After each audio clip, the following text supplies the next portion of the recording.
I'm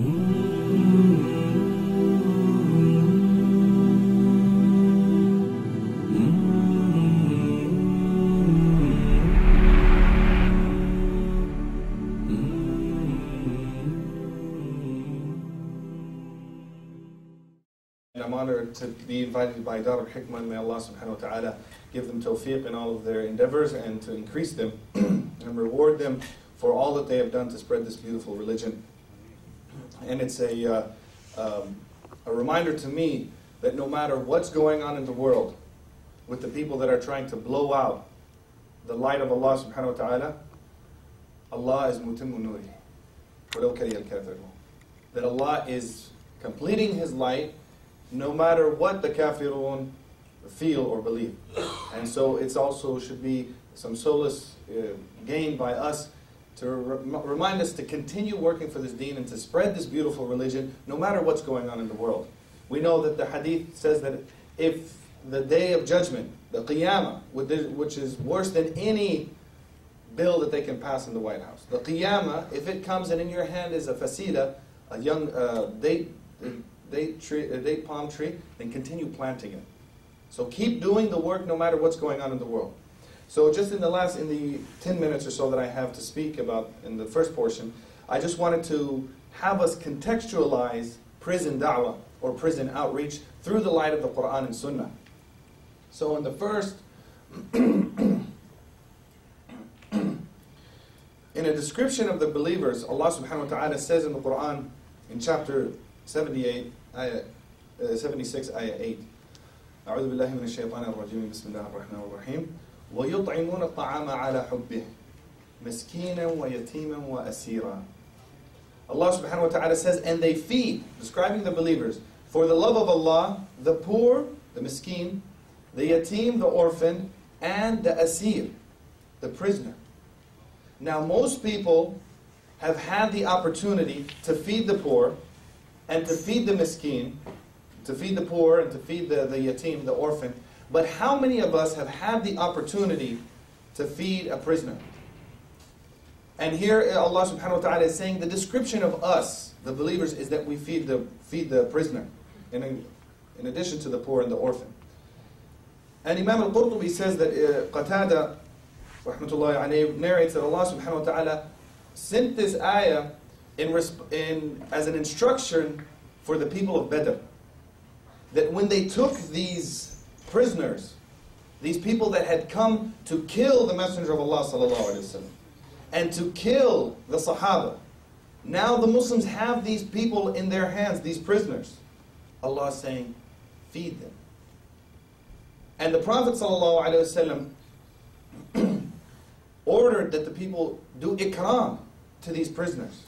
And he used to have these prisoners and say 2 or 3 prisoners to this Sahabi. And he would take them and do ikram to him, honor him, so much so that he would begin by giving him food, giving the prisoner food, before he feeds himself. And this was the way that the Prophet ﷺ was teaching the Sahaba. This is important to remember because this ayah includes the Muslim prisoners. But it specifically was revealed about the mushrikeen that were taking in the Battle of Badr. So just think about that. Think about the fact that Allah subhanahu wa ta'ala is ordering us to take care of these people that were out to kill us, that were out to harm us. And now that you have control of them, take care of them. So remember the spirit of mercy. Now if Allah subhanahu wa ta'ala is telling us to take care of the non-Muslim prisoner, then what do we think about our Muslim brothers and sisters that are imprisoned? What's the importance that we have that's placed upon us to take care of our Muslim brothers and sisters? Because care of the Muslims is given a priority over care of the non-Muslims. But not to detract from the care of our non-Muslim brothers and sisters in humanity. But our first priority is our family. Just like in the family structure, you have to take care of yourself and your spouse and your children before you go out and do community work. And a lot of people, they don't have this concept now. They're working on the communities, but they're forgetting the ayah, قُوا أَنفُسَكُمْ وَأَهْلِكُمْ نَارًا. Allah says, protect yourselves and your family from the fire. And so we have to protect our families first before we go out. So we do have to take care of the non-Muslim prisoners, but we have more of a right to take care of our Muslim brothers and sisters that are in prison.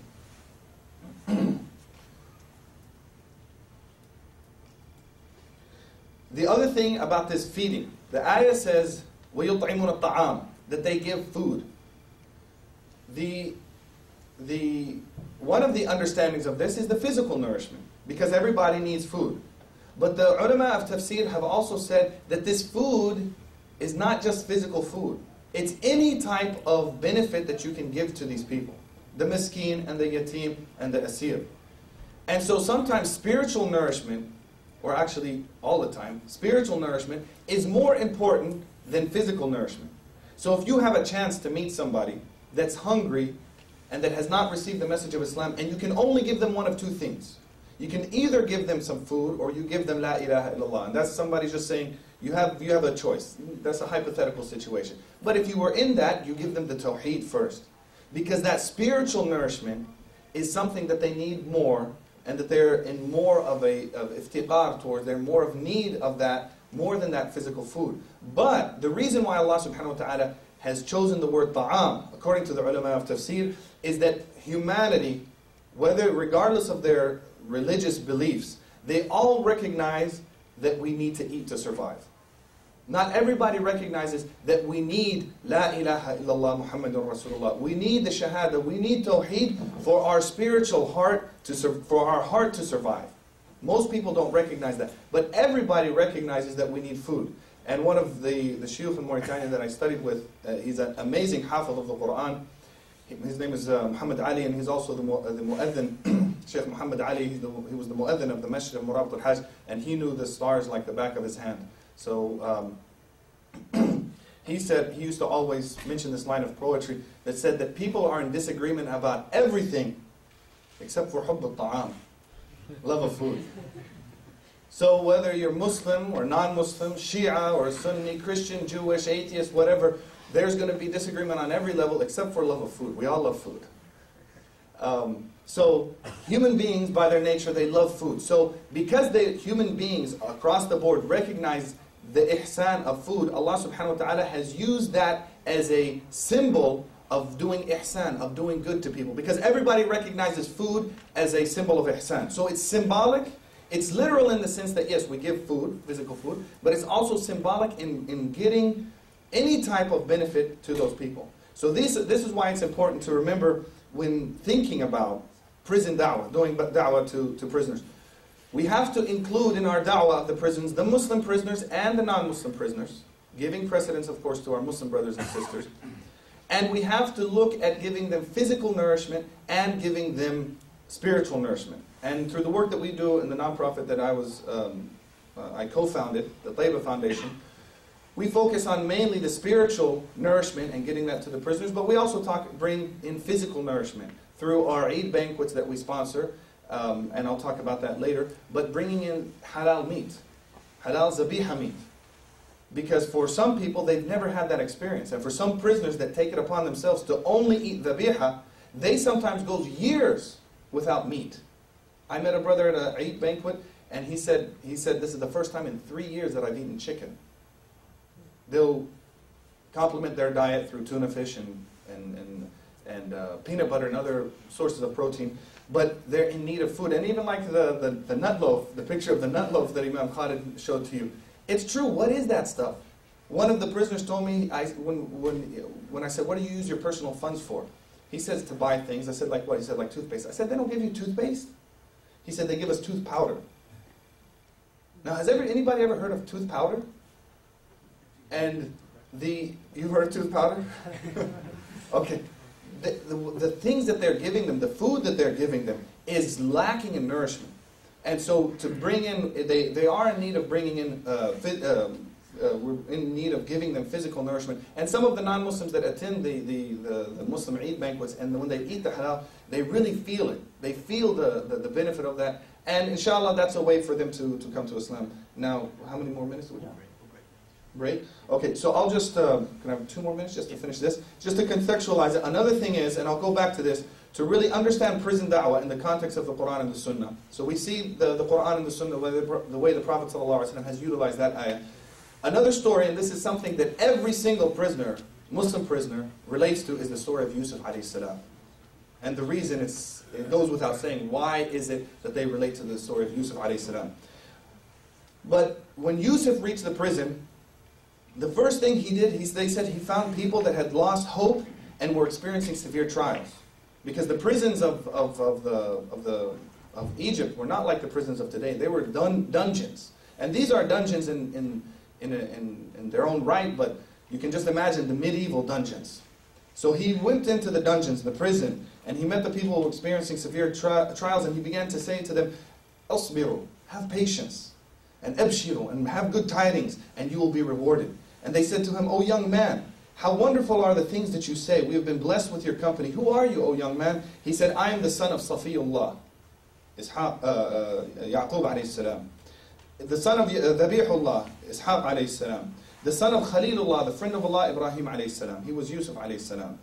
The Kareem ibn al-Kareem ibn al-Kareem ibn al-Kareem." And they were so elated when they had met this person. And so one of the prison chaplains in California, he told me, he said Yusuf alayhi salam was the first prison chaplain because he was bringing them good news. And that in and of itself is a type of da'wah, making people feel happy.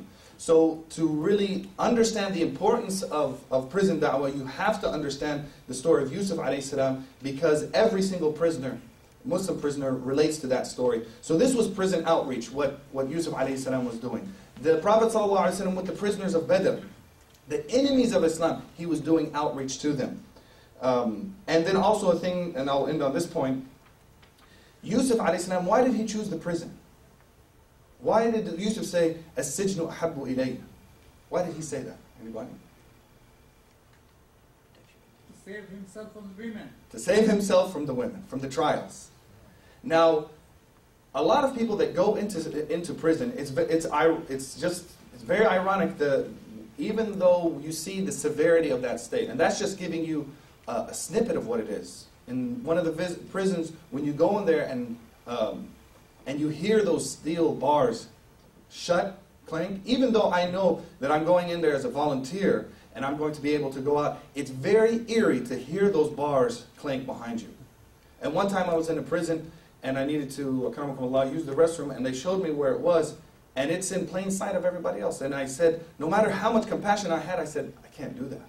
So I had to ask to be released from the area that we were to go to use the administration. But it's a ripping away of a lot of dignity. They really rip away the dignity of the people there and place them in a situation that is very severe. But for a lot of people, that was the way they became Muslim. That was the way that Allah subhanahu wa ta'ala brought them to Islam. So even though the prison, when we read the story of Yusuf, don't you feel compassion for Yusuf being in the prison for 9 years, some of the Mufassirin say, and then when he was left and forgotten by the person that had freed and he reminded him to go to the king, it was another 3 years, 12 years for this prophet of Allah, the son of a prophet of Allah, the son of a prophet of Allah, the son of a prophet of Allah, to be in prison? I'm sure many of you have cried when you hear that story. But that's the way Allah subhanahu wa ta'ala had used to put him in the position of that he was. So for a lot of people, that's their way to Islam. And if they didn't go to prison and find Islam, they might have wound up dead on the streets. Isn't that true, Imam Khalid? Imam Khalid, may Allah preserve him, could have wound up dead on the streets of Chicago.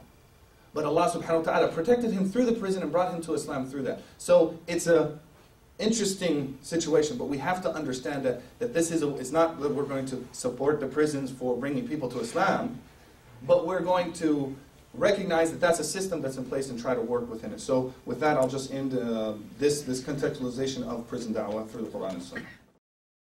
Prison is a safer environment for them. As harsh as it may seem, is a safer environment for them, and it causes them to start reflecting. When those doors shut, when they're alone in the prison cell, like Imam Khalid was saying, it's about this wide if you're lucky.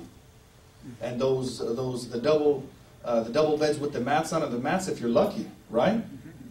And if you're and at least those look like they were latex covers, something, so you didn't get fleas or bed bugs. Because it's a serious degrading position to be in for your humanity. But Allah subhanahu wa ta'ala brings the tayyib out of the khabith. And He brings light out of darkness. And from between blood and the filth of the stomach, of the intestines, Allah subhanahu wa ta'ala brings milk that quenches our thirst. So there's amazing things happening in the prison. And this is just a reminder to us that Allah subhanahu wa ta'ala is going to guide people no matter where they are. No matter where they are. It's going to happen whether we're a part of it or not. Allah subhanahu wa ta'ala is going to bring the da'wah. Now, to understand more about the prison, about da'wah in the prisons, it's important to understand the prison structure. And it varies from area to area. But just quickly, prisons in the U.S., like Imam Khalid mentioned, we have 5% of the world's population and a quarter of the world's prisoners. China has 1.2 billion people, and they only have 1.6 million prisoners. In the U.S., we have 2.3 million people behind bars. Why is that? Well, one of the reasons is, and I'm not going to go into all of the details, but if, for many of you that are surfers, I think everybody here is a surfer, right? Even with the internet surfers, Wikipedia, Google, all of those things. Just type in some keywords. One of them is prison industries, prison lobbying, the taxes that goes to them. There's a lot of reasons why why imprisonment is encouraged in the U.S. And I'm not going to go into all of the details, but there's privatization of industries. Somebody told me that in Chicago, one of the things that, or somewhere in Illinois, that they look at the third graders and their dropout and the delinquency rate to begin preparing prisons for them. Third grade. Third grade is what? 8 years old? Rather than prepare ways for them to be rehabilitated, they're preparing prisons for them so that they can use taxpayer money, state and federal taxpayer money, to fund them. In California, it goes from $20,000 per prisoner, that's the cheapest, to $500,000 if they're in a medical facility. There's a lot of, one of the strongest lobbying groups are the prison authority groups, because it maintains their jobs. So that's something that you can do, reading on the internet to find more about, just to understand prisons in the U.S. A huge population, 2.3 million. There's many nations in the world that don't have 2.3 people. So one of the things to remember about the prison population in the U.S., it is a nation within itself. And National Geographic did an interesting documentary. They called it Prison Nation. And that was the first time that I thought that of the prison population in the U.S. as a nation. It is at 2.3 million people. You can populate a nation with 2.3 million people. And Allah subhanahu wa ta'ala sends prophets to every nation and with their languages. And the scholars are the inheritors of prophets. So there's going to be people that go to the mountains of certain countries, to the deep forests of the Amazon. And there's going to be people that go to the prison nation and to do da'wah to the people in the prison nation. Also, it's important to understand there's varying types of levels of incarceration in the U.S. There's juvenile detention centers for the people that are less than, under 18 years old. And oftentimes those juvenile detention systems are worse than the adult penitentiaries. And that's where they get a lot of their training to just go wild in the prisons. And a lot of people, if they're released back into society, they get their training in those juvenile detention centers on how to perfect their crimes. So it's not set up. The situation is not set up for rehabilitation. There's also county jails, and it's important to understand the difference between jails and prisons. Jails, like Imam Khalid was mentioning, the Cook County Jail, it's a holding facility, a pretrial holding facility. If you have a short stay in jail, they're not going to send you to a penitentiary or a prison. They're going to send you to the jail, and you spend out your day, your week, your month, whatever it is. Once you go to trial and you get your final sentence, then you go to a prison. In the U.S., there's state prisons and there's federal prisons. The state prisons vary in their administration levels, and then there's a federal institution. So for those of you that want to learn more about da'wah in prisons, you can do a little research on just understanding the prison structure in the U.S. One thing that's also important to realize is that a lot of people that are in prison are mentally ill. And one of the things that happened in the history of the U.S. is that there used to be many, many mental institutions where people could be committed involuntarily and spend the rest of their lives in those mental institutions. Well, there was a big change in the U.S. structure of mental health and mental illness, and so they got rid of a lot of those mental institutions. For those of you who are in high school, you might have read One Flew Over the Cuckoo's Nest, right? It's just a snippet of what the mental institutions used to be like in the U.S. up until the 50s and 60s with the forced lobotomies and so on and so forth. Well, once they get rid of all those mental institutions, where do those mentally ill people go? To the streets or to prison? And there's one psychiatrist in California that does a lot of work in the prisons. His name is Dr. Terry Cooper. There's also an interesting interview with him and a man that spent 28 years in Angola prison in solitary confinement. Solitary confinement means you're by yourself. And if you're lucky, you get to get out of yourself for half an hour a day, or maybe sometime during the week. But he spent 28 years in his life in Angola State Prison. And there's also a documentary about Angola State Prison, which Angola State Prison, it's something, the Cook County jail is 92 acres. I can't remember exactly how many acres, but it's, I think, thousands of acres. They have farms, cattle, horses. They have their own radio show, their own rodeo, everything. It's a city within itself.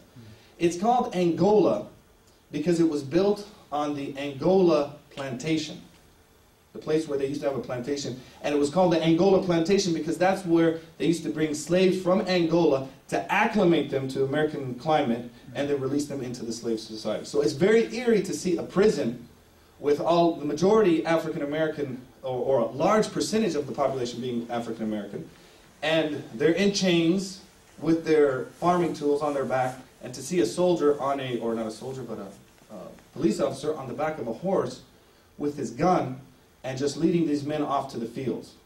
So it's a different time, but the picture is the same. So Terry Cooper said that he estimates, based on his studies in California, 50% of the California prison population have some sort of mental illness. So the prisons have just become an alternative to mental health institutions, which shows you just another level of oppression. They're not getting the proper health, the proper treatment that they need, because for many people, with the right medication, with the right rehabilitation, they can change that way of life. The next is a short history of Islam in the U.S. prisons. I'm not an expert of the history of Islam in the U.S. prisons. Imam Khalid would be a better source of information on that, and for those of you who would like to learn more about the history of Islam in the U.S. prisons, people like himself could tell you more about it. But basically, there are various groups doing dawah in prisons. The Sunnis are doing dawah in the prisons. The Nation of Islam, of course, is doing dawah in the prisons. The Shia are doing dawah in the prisons. The Ahmadiyya movement, like Imam Khalid mentioned, he got an Ahmadiyya Quran. In the LA County Jail, which has upwards of 10,000 inmates and about 10,000 workers, it's almost like a one-for-one ratio. So it's a great job. It's great for the economy to have prisons and jails. They have 10,000 prisoners, and the Ahmadiyya community has a lot of da'wah, and they distribute hundreds or thousands of Qur'ans to the prisoners in the LA County Jail. And then from the LA County Jail, then those prisoners are, if they're to serve time in a prison, they're filtered off into the other 30-odd prisons within the state of California, and they all now have their Ahmadiyya Qur'an. So their first introduction to Islam, they're thinking they're getting pure Islam, but they're getting the Qadiani version, which is not Islam. So for some people, and they were sincerely going to this thinking this was Islam. And the onus really is on us as the Muslim community. Why aren't we just giving them the regular copies of the Quran? We have contact with some students through our organization in a penitentiary, federal penitentiary in Boscoville, Wisconsin. And one brother sent a letter, and he said that there were 17 Muslims sharing one mushaf. One mushaf. Just think of the masahif in your house. It's probably a 4-to-1 ratio, right? Every time somebody gets married, every time somebody comes back from Hajj, the masahif are just plentiful. 17 brothers sharing one mushaf. That's just the Quran. Now, alhamdulillah, one of the things, we brought this up to ICNA that does the Why Islam, and they do the free distribution of Qur'ans. May Allah give them to success in continuing that. But we collaborated with ICNA to where if we get any requests for Qur'ans, we just direct it towards ICNA, and that's something that I can offer to you. They distribute Qur'ans for free, and you can just type it in through their website, on the Why Islam website, through the ICNA website, and they can send free Qur'ans to whoever it is, and also basic Islamic material. So that's something that we're working towards trying to change. So the Sunnis are doing da'wah. The Shia are also doing a lot of da'wah. So it's that much more important for us as the Sunni community to be able to offer material to people in the prisons so that they get a correct understanding of Islam. So there's various people that have done. The American Society of Muslims, also known as the Worth Deen movement, has done a lot of da'wah within the prisons and establishing the chaplaincy. I'm more familiar with the California prison system, but the American Society of Muslims has spent a lot of time to just establish the right for the Muslims to have an imam at their prison that they can go to and facilitate Jum'ah. And we're not talking about higher level studies. We're talking about the basics. How many of you realize that wearing a kufi is a huge right, a privilege that you have? Because in the prisons, in many prisons, they don't allow them to wear headgear, and so some of them had to sue for the right to wear a kufi, the right to have a tasbih, the right just to have prayer beads, just the right to have a tasbih, the right to have a prayer rug, a sajjada, the right to wear utr. We just keep the bottles in our pocket, don't even think twice. You put some perfume on you. The prisoners, they weren't even allowed to do that, and they had to sue for that right, to be able to do that. Some of the basic things. It's taken them years just to give the Muslim prisoners in California halal meat, zabiha meat. Otherwise, they either eat the non-zabiha meat, or for the people that say, no, I'm not going to do that, they eat turkey or whatever else, sorry, not turkey, tuna fish, or peanut butter or other things. So that's something I mentioned to people also when we talk about the importance of zabiha, and they say, oh, Ahl al-Kitab. There's people in the prisons that go years without meat, and here we are with easy access to halal meat at the stores, and we're saying Ahl al-Kitab. And there they are in the prisons going years without meat because they're firm. They said this is part of our identity that we want to eat zabiha meat. Now I'm not going to go on to the zabiha meat, but now the majority or many of the prisoners in the prisons are African American, and one of the reasons for that is that they make up a large portion of the prison system, but they're overrepresented in the prison system. The percentage, it's not equal to what's going on outside, and there's a lot of reasons for that. Just to give you an example, and this just shows you the oppression of the system that they're within. There's one brother who studied with us for a number of years through our correspondence course. He had a nonviolent drug offense, crack cocaine, when he was a juvenile, 17 years old. He should have been tried as a juvenile and gone through the whole juvenile detention center and so forth, but they tried him as a juvenile, convicted him as an adult, and gave him life in prison for possession of crack cocaine. He wasn't selling it, he wasn't stealing it, but it was possession of crack cocaine. Now, one statistic that will shock a lot of people, and it should shock you, for every 100 convictions of crack cocaine, you know how many there are for cocaine? 1. And who uses cocaine and who uses crack? That's clear racism within the prison system. Clear.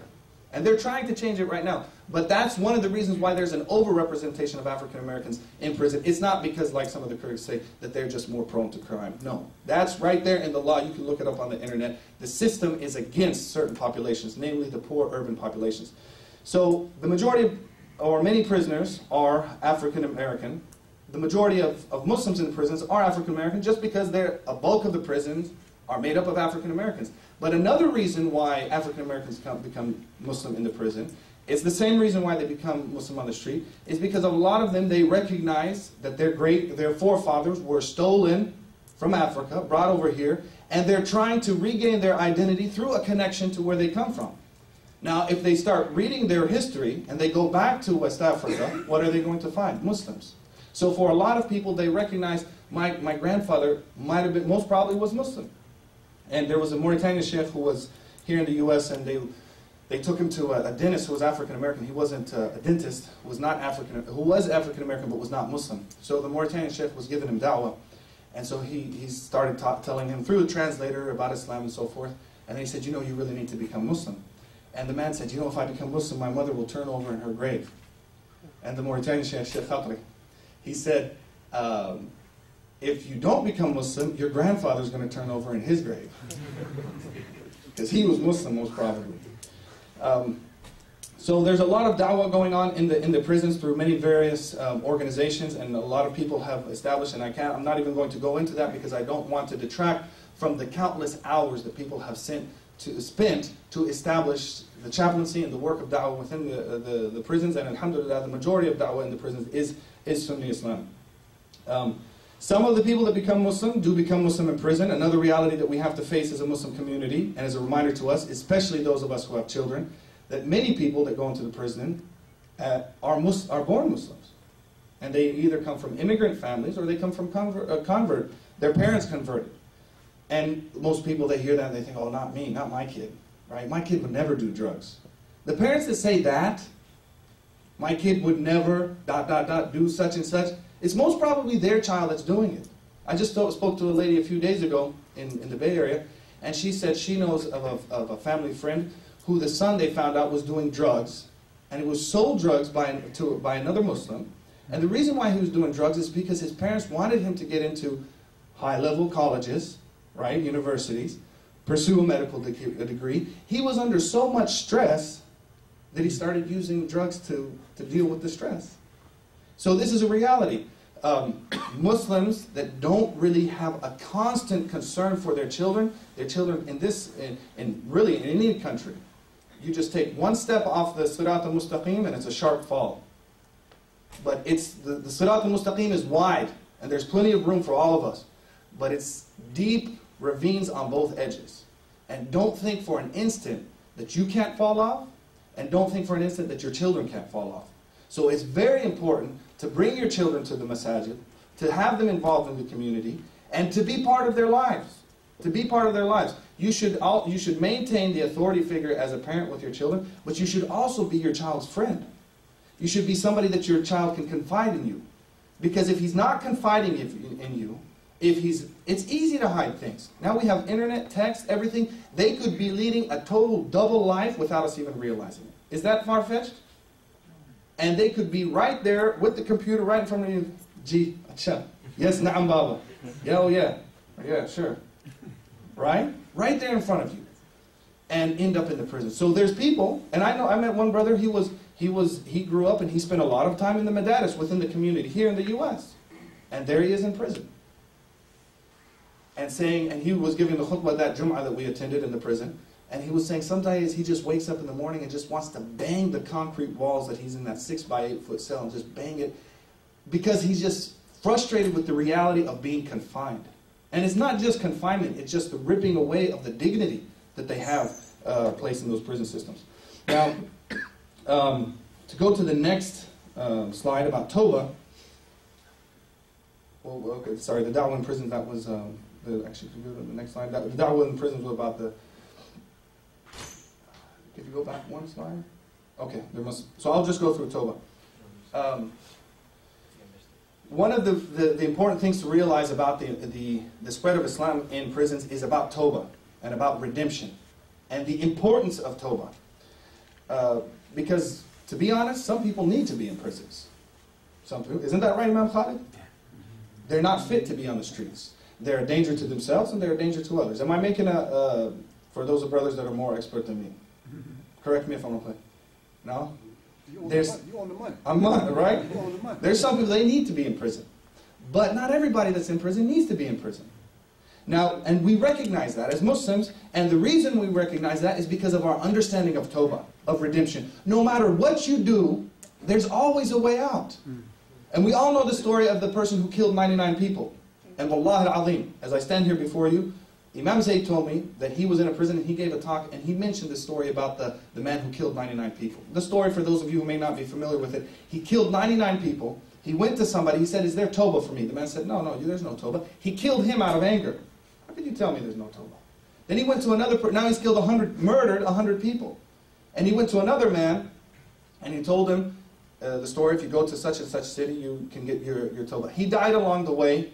And then the angels came down and they were struggling over which way, the malaika of the adab or the malaika of rahmah, the angels of mercy or punishment, who's going to take him. And Allah subhanahu wa ta'ala had accepted his tawbah because he was on the way, he was making hijrah away from that. Just as a side note, that hadith is very important also to understand that in the prison system here, when prisoners parole, when they leave prison, they can't just go wherever they want. They can't just go make hajj. They can't go visit their mother. They can't leave the county. They're paroled, and usually they're paroled back to the place where they committed their crime, right? Which is the wrong place to put them, because that's where their friends are, that's where they're familiar, that's where everything is easy for them. That's how they know how to be, how they used to be. But if you put him in a total foreign new situation, now he's forced to change, because he can't fall back. And so one of the hikmahs that we take from that hadith is that he was ordered to leave the place where he was used to murder and go to a new place. So that's where we have a philosophical difference between the prison system as it is today in the US and the Islamic understanding of Tawbah. Imam Zayd mentioned that story, Imam Zayd Shakir mentioned that story in a prison, and he said there was a man that came up, a Mexican man that was involved in gangs, and he had murdered 2 people. And he became Muslim because of hearing that hadith. Because he said, I murdered 2 people. He was Catholic. He said, I murdered 2 people, and I thought Allah, God, could never forgive me. So there's no purpose of me trying to be religious. And that's the way the shaitan will delude us. Either, oh, everything's fine, alhamdulillah, Allah will forgive me for whatever I do, right, over on this side. Or the other side, yes, despair from the mercy of Allah subhanahu wa ta'ala. And so that person, the shaitan, had got him into a state of severe despair from the rawhillah, from the mercy of Allah subhanahu wa ta'ala, to the point that he didn't think Allah could forgive him, so what's the point? But when he heard that hadith, in the context of his life, he became Muslim. So we recognize that people can change. And that's what's important. And there are sincere people, non-Muslims, in the prison system that are trying to help people change their lives. We're not trying to paint it as just a dark, dungeness system. There are people. But there are also other people that really don't care if people change their lives. In fact, they will encourage it. Drugs get into the prisons. There's brothers with iPhones in the prisons, maintaining their Facebook. One brother told me, he said he knows a Muslim that spends 16 hours a day on his iPhone in the prison. I'm thinking, how does he get the iPhone? He said, you'd be amazed what gets in that prison. And it's the prison guards that are bringing it. They bring in the phones. And one brother had a laptop, and he was taking it out onto the yard and watching DVDs. There's other guards that bring in the phones, then they tell other people to go confiscate the phones. They take the phones, and then they sell it back to other people in the prison. Drugs get into the prison. Alcohol gets into the prison. They make their own alcohol, Pruno. Make it from prune juice and other things. There's a lot of vices within the prisons. And this is helped by the guards. And for some of you who may not know, there was even a scandal in in the California prisons where they were doing gladiator fightings between people. The guards were putting bets on these people, rival gang members, setting up to where they could meet each other on in the units and just watching them fight. And then sometimes if the guy they bet on loses, they would shoot the other guy. Oh, we had an excuse. There was a riot attempt. So there's a lot of foul things that go on in the prisons. But there are sincere people that try to help people in their tawbah. For us as Muslims, we cannot discount. That's the first thing in the step to helping people spread da'wah. We cannot discount the people in the prisons, both the Muslims and the non-Muslims, say, and just write them off. The Prophet ﷺ never wrote anybody off. If he wrote anybody off, who would have been the first person that he wrote off, but he was making dua for? Umar and Abu Jahl. Some of the main, staunchest enemies to Islam, he didn't write them off because he looked what they had inside him. He looked, as he said, that the people are ma'adin ka'ma'adin al-dhahabi wal-fidda. The people are ores, like gold and silver. And there's a lot of people that are gold and they're silver, but they're just encrusted with all this filth. So the Prophet ﷺ didn't take them for their outward. He took them for what they had inside, and he was trying to extract that.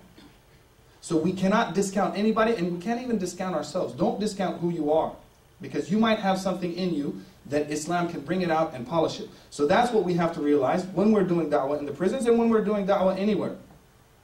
Another thing, if you look at many of the Sahaba and their quote-unquote criminal records, if they were transported to today, they would be behind those bars right there. Because they were murderers, substance abuse, theft, murder, child murder, organized prostitution. They had it. There's a word for the people that deal with those guys. Some of the Sahaba used to be that, right? They had their slave girls and they would pimp them out. And Allah says in the Quran, don't do that. Don't do that to those slave women. So they would be right in there behind those bars. But the light of Islam changed them. So if Allah subhanahu wa ta'ala can change the Sahaba into amazing individual that we say when we mention their name, radiallahu anhu, he was a murderer and a thief and an oppressor. The same thing is happening in the prisons today. And honestly, and I say this to you honestly, there are few groups of people that I've sat with in my life that reminded me or gave me a glimpse of what the Sahaba were like. But when I sit with brothers in the prison, that's one of the feelings that I get. Honestly, I'm saying that. Because there's a level of sincerity that they have for the deen, and an identity that they gain from the deen, and a pride, not an arrogant pride. We're not talking about kibr. We're talking about izzah, dignity. They gain a level of dignity from the pride that is very rare to come across in free society. And other people see that. Non-Muslims see it on the yard. The guards see it when they say, you walk differently. You talk differently. They can see that izzah that those people are embodying. How many of us, when we walk down the street, can people notice that we're different? And I'm not talking about wearing a thobe, a kufi, or a beard. They see something in you, that you're walking with a purpose. But that's something that you can find in the prisons and also other places. So through Tawbah they changed. But Tawbah is a process that requires knowledge for proper rehabilitation. It doesn't mean just becoming Muslim. It's important to study the shurut of Tawbah, the conditions of Tawbah. One of the conditions is that you recognize what you were doing is wrong. That you make an intention never to return to that thing again, and to address any harm that you might have inflicted on a person. If somebody stole something, they have to repay that thing. If they hurt somebody, if they spoke slander and ruined somebody's reputation, they have to work towards fixing that. But the point that I want to focus in on is the intention to never do that again. There are people in the prison, the only reason why they're not involved in criminal activity is because they don't have access to it. But you put them right back on the street, and it's right back to there, because Tawbah never happened. So iqla' is one of the things. You have to stop what you're doing to make Tawbah. You have to stop it. So in the prisons, they've achieved that. They've stopped what they were doing. If they are not involved in criminal activity in the prison, stop it. But the next thing is the intention never to do that again. And for a lot of people, and this is proven by, and I'm speaking about the general prison population, there's a high, what they call, Imam Khalid was mentioning this, the recidivism rate. That's the rate of people that get out of prisons and go right back in, the revolving door of the prison system. And a lot of things, like I mentioned, the parole system, a lot of things are set up. They literally could have been years in prison, had a great record, involved in programs, led programs to rehabilitate others, rehabilitated themselves, good psychiatric tests, everything. They're getting out, they got a job, they got an apartment, everything, and he got pulled over for not wearing a seatbelt. Back. And I'm speaking from a person that went back for, I can't remember how many months because of that, for not wearing a seatbelt. So there's a lot of things set up to maintain that recidivism rate. There's also not a lot of funding for people to be involved in society. They'll put $20,000, $30,000, $40,000 a year to maintain a prison wall behind bars. When they get out of society, where's that funding? There's nothing. There's barely a drop in the bucket compared to what they were spending to help them get back onto their feet. But if a Muslim has made Tawbah and made that intention never to return to that wrong, when they get out, no matter what problems they're faced with, they're not going to fall back into that. And there's many, many stories, amazing stories, that you can see of people that have lived that. Imam Khalid is sitting right here in front of us. There's some other brothers here that are going to come up and speak, and I'm looking forward to hearing their stories. They're living examples of people that have made Tawbah. So we have to recognize that and encourage that. And recognize also that Tawbah, there's a need for knowledge. There's an extreme need for knowledge. And there's a lack of access to proper education, Islamic education, within the prisons. And so that's where people like Imam Khalid, other chaplains, us at the Tawbah Foundation, we're trying to facilitate that. The example of the brothers in Wisconsin that 17 had to share one mushaf, that's a mushaf. What about access to things such as books of the Sunnah, to understand the Sunnah, books of fiqh, to understand the rulings, and to even understand rulings that are specifically associated to them. So this is one of the things that through Tawbah, we recognize that one of the problems is that many people becoming Muslim or interested in the Muslims, interested in Islam, have lacked the basic needs and materials to practice the religion. There's a lack of educational material. There's a lack of proper instruction. While the Christians are sending in hordes of volunteers to train their people. Did you see that in Cook County Jail? The Christians, the Catholic community? Were the Muslims like that? No. We're not going in there. The Catholics are going in there. We were at one Eid banquet where, this is kind of funny but sad at the same time, the only community that the Muslim chaplain could find to support their programs was a church led by a lesbian. And she used to come to the Eid banquets with her wife.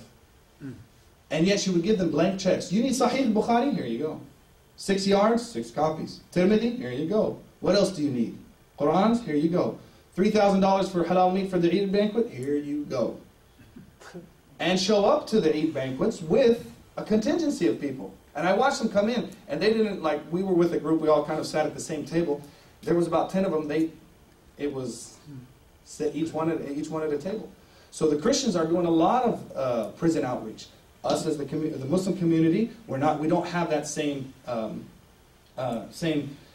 access into the prisons. And one of the reasons is because a lot of communities don't know the extent of Islam in the prisons.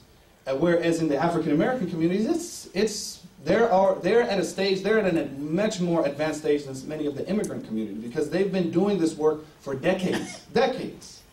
And many of the communities that have not been doing this, they don't even know about it. So first we have to know about it, then we have to learn how to bring in those volunteers. And it's not just somebody just go in there with a good heart. You have to be trained to be able to do that. Also, like Imam Khalid mentioned, the outside communities are not fully supporting these inmates when they come back onto the streets. So part of prison da'wah is, while they're in the prisons, getting educational material to them, giving them instruction, answering questions, and sometimes it's very serious questions. I had one brother who called me, and he studied with me for a number of years, to where, mashallah, I told him, I said, if you got out of prison, I would put you in the top 10% of imams in the U.S. as far as knowledge base. And he got everything in the prison. And he would call me with serious questions, and then I would give him the answer, the hukum, and he would say, that's what I thought, based on my studies and understanding, I just wanted to check it with you.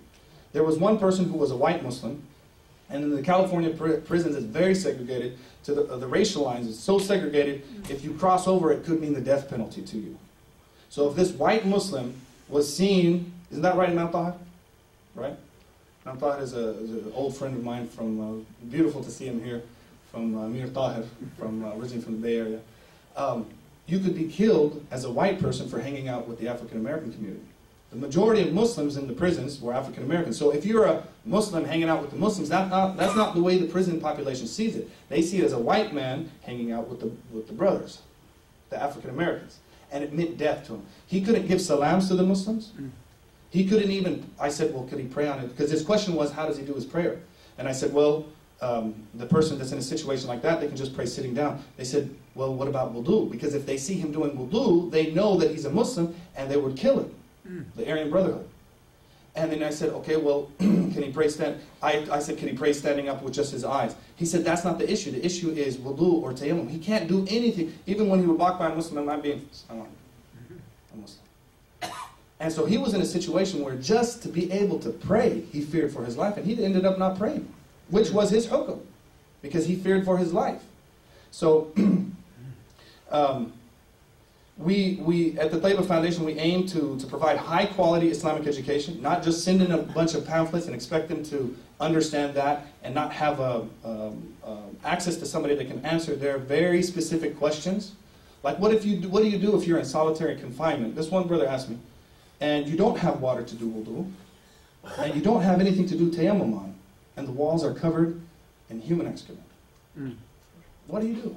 Or like Imam Khalid said, you saw all those cells have a toilet in them. You're going to be making your salat right next to a toilet. So there's many situations that are very specific to the prisoners, and they need to have serious people that understand their situation and can give them the correct hukum according to Ahl Sunnah wal Jama'ah, but specific to their context. Not just giving them a brain that, oh, that's haram, this halal, because it's not going to work. Just like in any community, you have to have somebody that understands their situation to give them. So that's what we aim to do.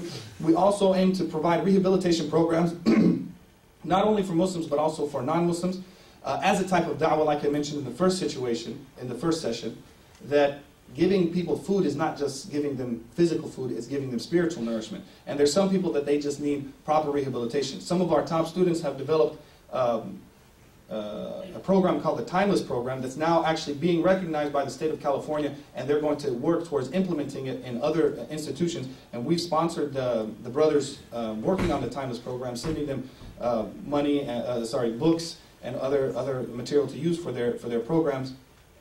Also to provide re-entry programs. And some of our students have already released, and we're working to get them set up through re-entry programs. One of the ways that we do is look at the resources that are already available in the community. So there are some transitional housing, but it's very difficult. Like Imam Khalid mentioned, a lot of it is Christian-based. So they go from a very regimented society of making salah in jama'ah. One brother told me, he said, since I became Muslim, he said, I've never prayed by myself. It's been jama'ah for every single prayer. And if somebody sleeps, there's somebody, hey brother, salah, jama'ah, salah, it's time to pray. There's somebody there on you all the time. If somebody's slipping, there's somebody there to check him. He gets out into free society, goes into a Christian-based house, it's very difficult for him to get back on his feet. So we're working with established organizations that have non-denominational type housing to house people that are coming out, and to offer them assistance through also our zakat distribution to people in the re-entry program. So Taiba is a non-profit, registered non-profit, charitable and educational organization. We do zakat distribution both to people in the prisons as well as people in the outside of the prisons. Inside the prisons, because our lawyers and also our advisors from esteemed elders within the chaplain community have advised us against sending cash to prisoners, we send in educational material. So we've worked out with some fuqaha the process of taking that zakat money and converting it into educational material, books, CDs, audios, videos, so forth, and sending that as zakat to the prisoners, because the majority of prisoners can't afford to buy the books and so forth. Just to give you an idea, and type in prison industries if you want to see what's going on in the prisons, and look up the 13th Amendment. The 13th Amendment, because what is it in the 13th Amendment that applies to prisoners? Unless you're convicted of a crime, slavery. Slavery is outlawed in America, right? Unless except. Across the board, no slavery in America. Look in the 13th Amendment and see how proud an American would be if he read that. Slavery and indentured servitude, it's not word for word, is abolished in America except as a crime for a punishment. By the Constitution of the U.S., they can enslave prisoners. And when they're working them in heavy industry, prison industries, making license plates and making furniture and moving companies and welding jobs and so forth, and paying them 35 cents an hour. And then those prisoners work the whole month, constantly, every day, working, and at the end of the month he gets his paycheck of 50, 60 bucks. If he's lucky, if the state has not taken back some of that money to repay the expenses that he's caused the state. So then he takes that 50 or 60 bucks that he's made for a month and he wants to buy an Islamic book that costs $30. Imagine that. If you're making, so let's say $6,000 a month, would you spend $3,000 on Islamic educational material? Well, he's making 60 bucks a month and spending $30 on Islamic educational material. That's half his salary that he would try to have used to buy his toothpaste, so he doesn't have to use tooth powder. Did this turn off? So forth. So we want to, through our zakat distribution, make sure that the Islamic educational material is accessible to them, and then also through, once they're released into society, use the zakat funds to pay for their needs, and usually we try to do it by figuring out what is it their needs are, and we try to pay directly towards that. There's also other examples that we have of our zakat distribution, and we've worked out with a team of esteemed scholars to make sure that our whole process of zakat distribution is in line with the Sharia, as well as speaking with the chaplains and lawyers to make sure that it's in line well within the lines of the U.S. law. Just to give you a little bit about who we are, we're a core of dedicated volunteers working since 2002. I've personally been working in prison outreach since 2002. This was first done on a personal level, And then also through Zaytuna Institute's prison outreach program, but then they phased it out as they moved on towards their college.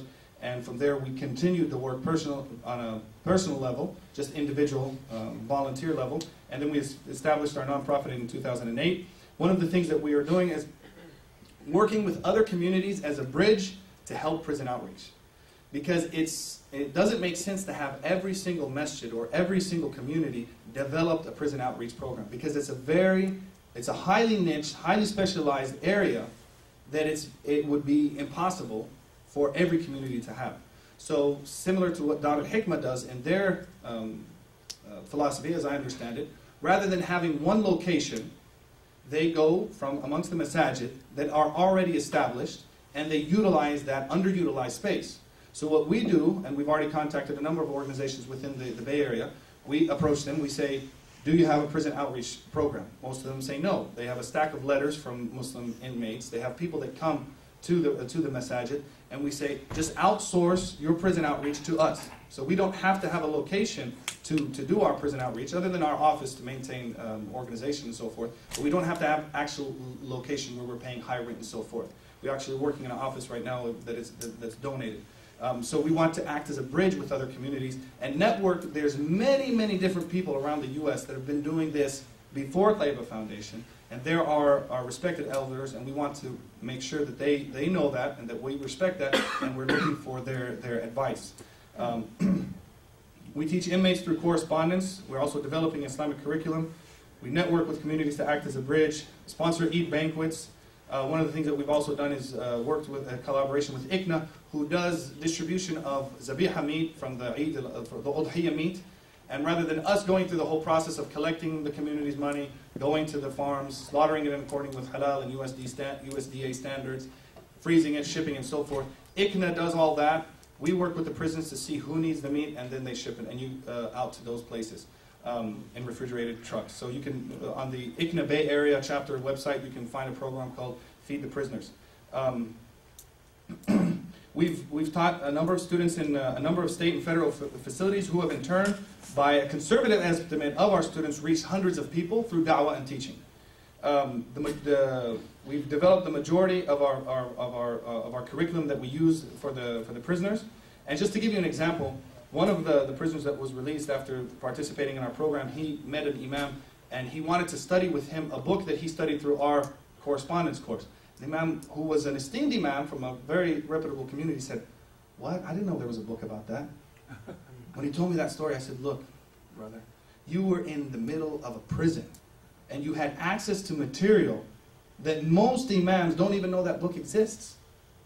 That's amazing to see that that Allah subhanahu wa ta'ala is going to get people their hidayah wherever they are. And there's people in solitary confinement that become Muslim. From what I heard, even Imam Jamil al-Amin had, through solitary confinement, made da'wah to a person that was a grand wizard in the KKK, and he became Muslim just through the air vents. So Allah will guide people. Now, just as our near-term goals, we want to accept. We have a long waiting list of students, but we can't accommodate them right now. Our near-term goals is to begin accepting those students on our waiting list, increase our networks to include more communities, such as in the Chicago community, and that's one of the reasons why I'm here today. Also, after being invited by Dawah al-Hikmah to present about our prison da'wah, but also to network with other communities like Imam Khalid and other communities that are already doing this work, and to see where we can collaborate, so we're not reinventing the wheel. Our far-term goals is that we want to have a system to be in the entire life, part of the entire life cycle of a prisoner, from da'wah to shahada to education to re-entry into society. We want to have our Islamic curriculum approved by chaplain associations as well as prison administrations. And a lot of chaplains, they're looking for this, an approved curriculum specifically tailored for the prisons. Administrations are asking for this, so we're working to try to fill that need. And so one of the things, you have this take-home packet, and I'll just go over it briefly before ending and allowing the panel to start, is if you're interested in helping prison da'wah, the first thing is do not attempt to begin this work without direction from qualified people. No matter how sincere you are, no matter how good-hearted you are, you could cause issues if you don't know how to go about this. Because even though you may be sincere, the prison system their number one concern is security. Before rehabilitation, before religious education, their primary concern is the security of the security of the administration and the security. So if they see you as a threat to security, by not knowing the prison rules and guidelines, you could end up harming yourself or others. Contact local groups or individuals, and don't receive any contact personally. Always go through a volunteer chaplain or an organization. Don't ever do anything on a personal level. Personal phone numbers, personal address, home addresses. Always go through an organization. Imam Khalid's contact is there. You have somebody, a great resource right here in your community to be able to do that. And there's some other information there. The last two things I'll say is supplicate for them, make dua, because we believe in the power of dua. Reflect on yourself and reflect on the ayah about the prisoners that I went over in the first part of the session, and think about the prisoners. And read the story of Yusuf with reflection.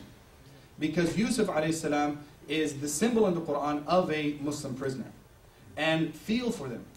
And when you read the story of Surah Yusuf and you think about the prisoners, it will cause a lot of depression to remove. The ulama have said by reading Surah Yusuf, you can remove depression. And one of the reasons is because then you'll appreciate your blessings. So the next time your computer crashes, and you get real frustrated, or you don't get your order the way it is at the halal restaurant, hopefully you're not going to a non-halal restaurant, right? Or something happens, the bill you have to spend too long on the orbits to get your thing fixed, whatever it is. When you get that frustration, think about the brothers in the prison eating nut loaf.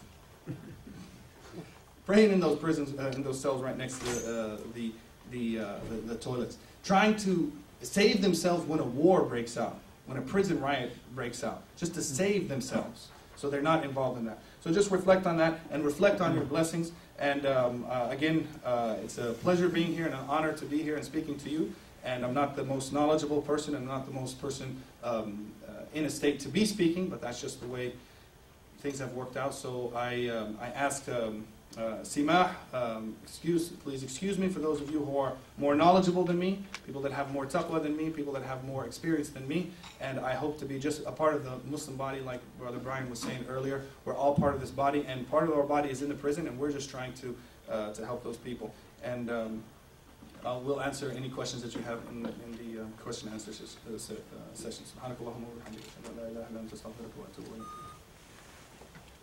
Takbir. Allahu Akbar.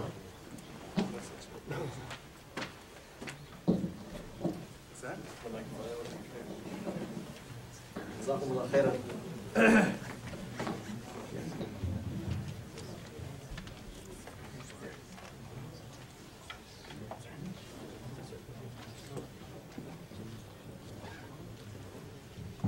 So, inshallah, while we set up, I'd like to, first of all, thank Shaykh Rami.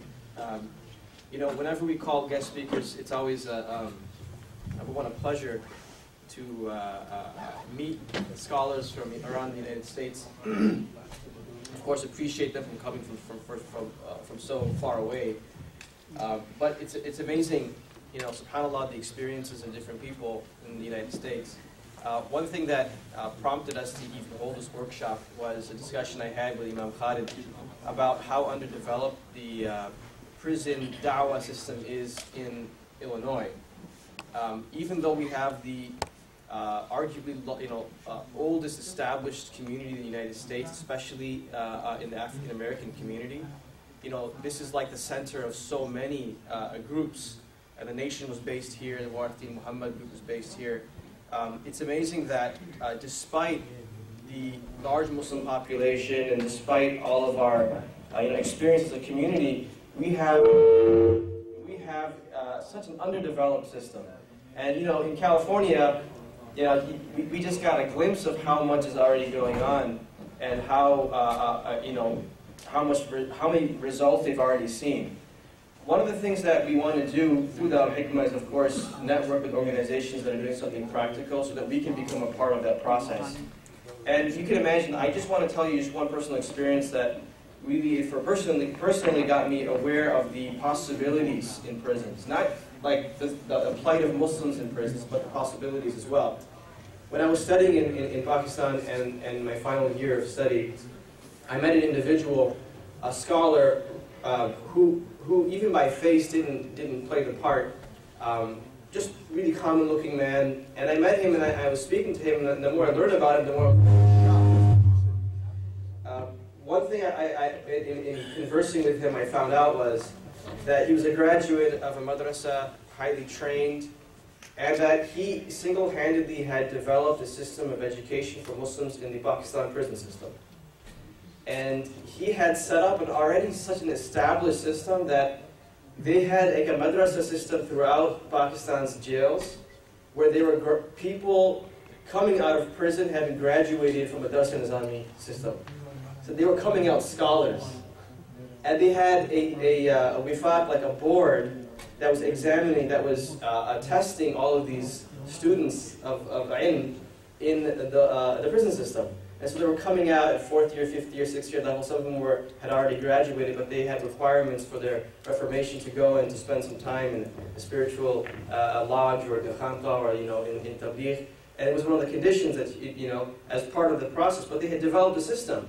And what I was thinking, what I was reflecting on, was not the fact that the system was developed, but that one person had this thought that maybe we shouldn't neglect this subsection of our society. And now all those hundreds or thousands of people who come out of prison having now learned something, done tawbah, that one person's going to get all that reward. And we have that opportunity here in the Illinois prison system, where that hasn't yet been developed. So as I hand over the microphone to the brothers, I'd like us to reflect about what we can do as individuals. One of the things that we can do, of course, is personally learn about Dawah. Next semester, which begins at the end of January, or the first weekend of February, registration for Dawah Hikmah's courses, the spring courses, begins, inshallah, at the end of December. We will be holding for the first time a course, a 14-week course on the fiqh of Dawah. Dawah amongst non-Muslims, Dawah amongst Muslims, Dawah in the prison system, Dawah in all the different elements of Dawah and aspects of Dawah.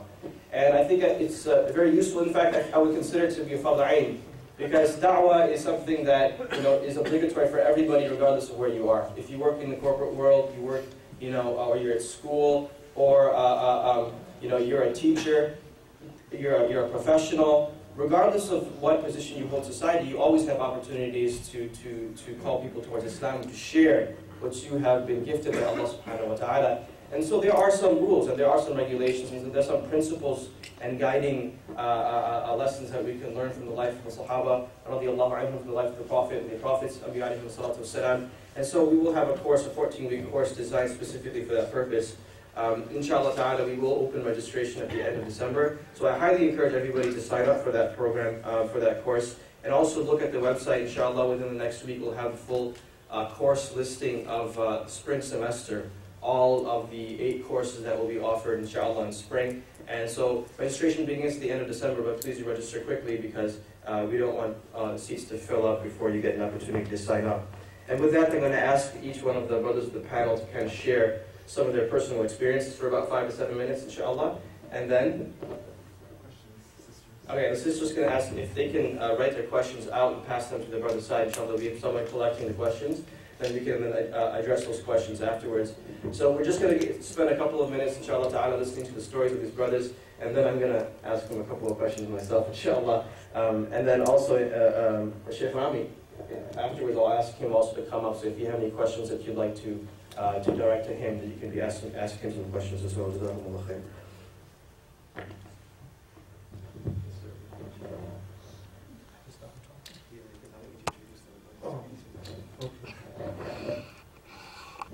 Alhamdulillah, this is Rashad, and this brother over here, he is the means that Allah subhanahu wa ta'ala used for me to become Muslim. It was his bayan, it was his talk, it was his tariq that made me decide that I wanted to be Muslim. This is part of Abdul Hamid. Yeah. So he was very instrumental. Allah subhanahu wa ta'ala used him as a means for me to come to Deen. So I guess if you have any questions or me first? Okay, so first I kind of gave my bio. I accepted Islam in the late 70s, early 80s. I was incarcerated, and when I decided to become Muslim, it was at a gathering where Talib was the imam. He was the resident imam. In other words, he was incarcerated also. And the thing most that I remember from his talk was he was talking about cigarettes. I don't remember the whole thing, but I remember this part, and this is what made me become Muslim. He said that if you want to stop smoking, you have to do just that, stop smoking. If you take a drag off somebody else's cigarette, that's what we call it, a drag or a bump, or you cut down on the quantity that you're smoking, in essence, you're still a smoker. The only way that you can stop smoking is you have to go to bed a smoker and wake up a non-smoker. And so that did something to me that I related to Islam. I have to go to sleep as a gangbanger, and when I wake up, I'm going to wake up Muslim.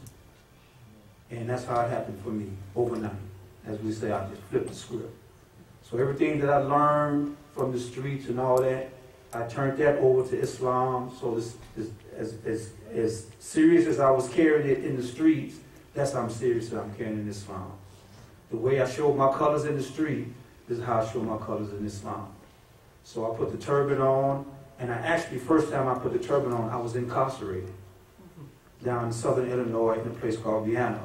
A fellow from he was a Moor, we call him Moors, from the Moor Science Temple. And he used to wear a turban, and he showed me how to wrap the turban. We incarcerated, we in jail, we in the penitentiary. I was sentenced, sent down to the penitentiary, and he's wearing a turban. So I asked him to show me how to wear the turban, and that's why I got my penchant, my urge, my love for the turban inside the penitentiary. Then when I came home, I got involved in the effort of Dawah and Tabligh, and then my Shaykh Abu Bakr, he showed me how to wrap the turban, and this is how I wrap my turban. Now everybody compliments me on my turban, how I wear it. Well, we're known all over America for the Abu Bakr wrap. This is the Abu Bakr wrap. So that's basically it for me. Umar Shaheed also do that? Yeah, Umar Shaheed, yeah. Yeah, he had the same thing, right? Same thing. Umar Shaheed is a brother that's incarcerated. He's been incarcerated for a while, maybe 10-something years. Since his incarceration, he has become alim, and he's become hafiz. And he's in a mental institution. He's on his meds. Allah subhanahu wa ta'ala has blessed him where he has become alim and hafiz of Quran, incarcerated. He walks around the institution, turban, jalabiyah. He speaks fluent Arabic, writes fluent Arabic. He couldn't do none of this on the street. But he has some of the best teachers. So inshallah, and he's from Dawah. May Allah subhanahu talk about it? I became a chaplain. Oh, I became a chaplain by the way of I go into the institutions under the Muslim American Dawah Association. The Muslim American Dawah Association is an organization that actually was founded by the War of Deen Muhammad back in the 60s. Actually, the only Islam among Americans, well, the only Islam that initially was in the jail was initially from the Nation of Islam. And then after the death of Elijah Muhammad in 1975, when War of Deen Muhammad, may Allah put him in his grave, came into the leadership, then he tried to bring the brothers into mainstream Islam. So you have two types. You have the Nation of Islam and real Islam as introduced by War of Deen Muhammad and his imams. So when I accepted Islam in the penitentiary, that's what I came in under the teachers of War of Deen Muhammad, into mainstream Islam. I never was with the Nation of Islam. And so when I came home, I think it was in the 90s, in the early 90s, I was working for Chicago Board of Education. I was a wrestling coach and security officer, wearing full sunnah, dressed just like this. I came to work with turban. As a matter of fact, for my interview, I had everything but my staff. I had my turban wrapped in a way because I had got it from the brothers on the West Coast where it was like a veil. So I dropped a couple of loops and I had the veil on. This is why I went for a job interview for Chicago Board of Education. And we didn't even talk about pay. The first question I asked him, did I have to change my garb? He said, well, if you don't have any problem with the children making fun of you, he gave me my letter, told me to go down 39th Street, take my fingerprints, and then they hired me. During my tenure there, Talib Abdul Haq, now this may be, 15 years or so after I accepted Islam, he came up to the school and he encouraged me to get involved into the jail work. And I said, okay. Little did I know what he was doing. He was training me, because what he did was, when I came in, he came out. So initially I got the 2 divisions that he was facilitating services in. The division that I accepted that decided where I was going to accept Islam at Division 6 and Division 9, which is the maximum security division there. And in 2003, the outgoing imam of the Muslim American Dawah Association, they selected me to be the responsible person for the Muslim American Dawah Association. This is what we go in under in the jail. So since 2003, I have been the imam, the chaplain, and in the county jail, not on the state level, not on the federal, but the county jail. So since 2003, I've been the imam of the Muslim American Dawah Association. And understand now, this is an unpaid position. I'm contracted for 20 hours a week, part-time job. I'm contracted for 20 hours a week to facilitate services or to make sure that the Islamic program is going on and up and running in the county jail, and I don't get no pay. And I've been doing, except from Allah, which is the best pay. And I've been doing it consistently for 17 years. And inshallah, I'll do it 17 more, inshallah. So that's basically it for me.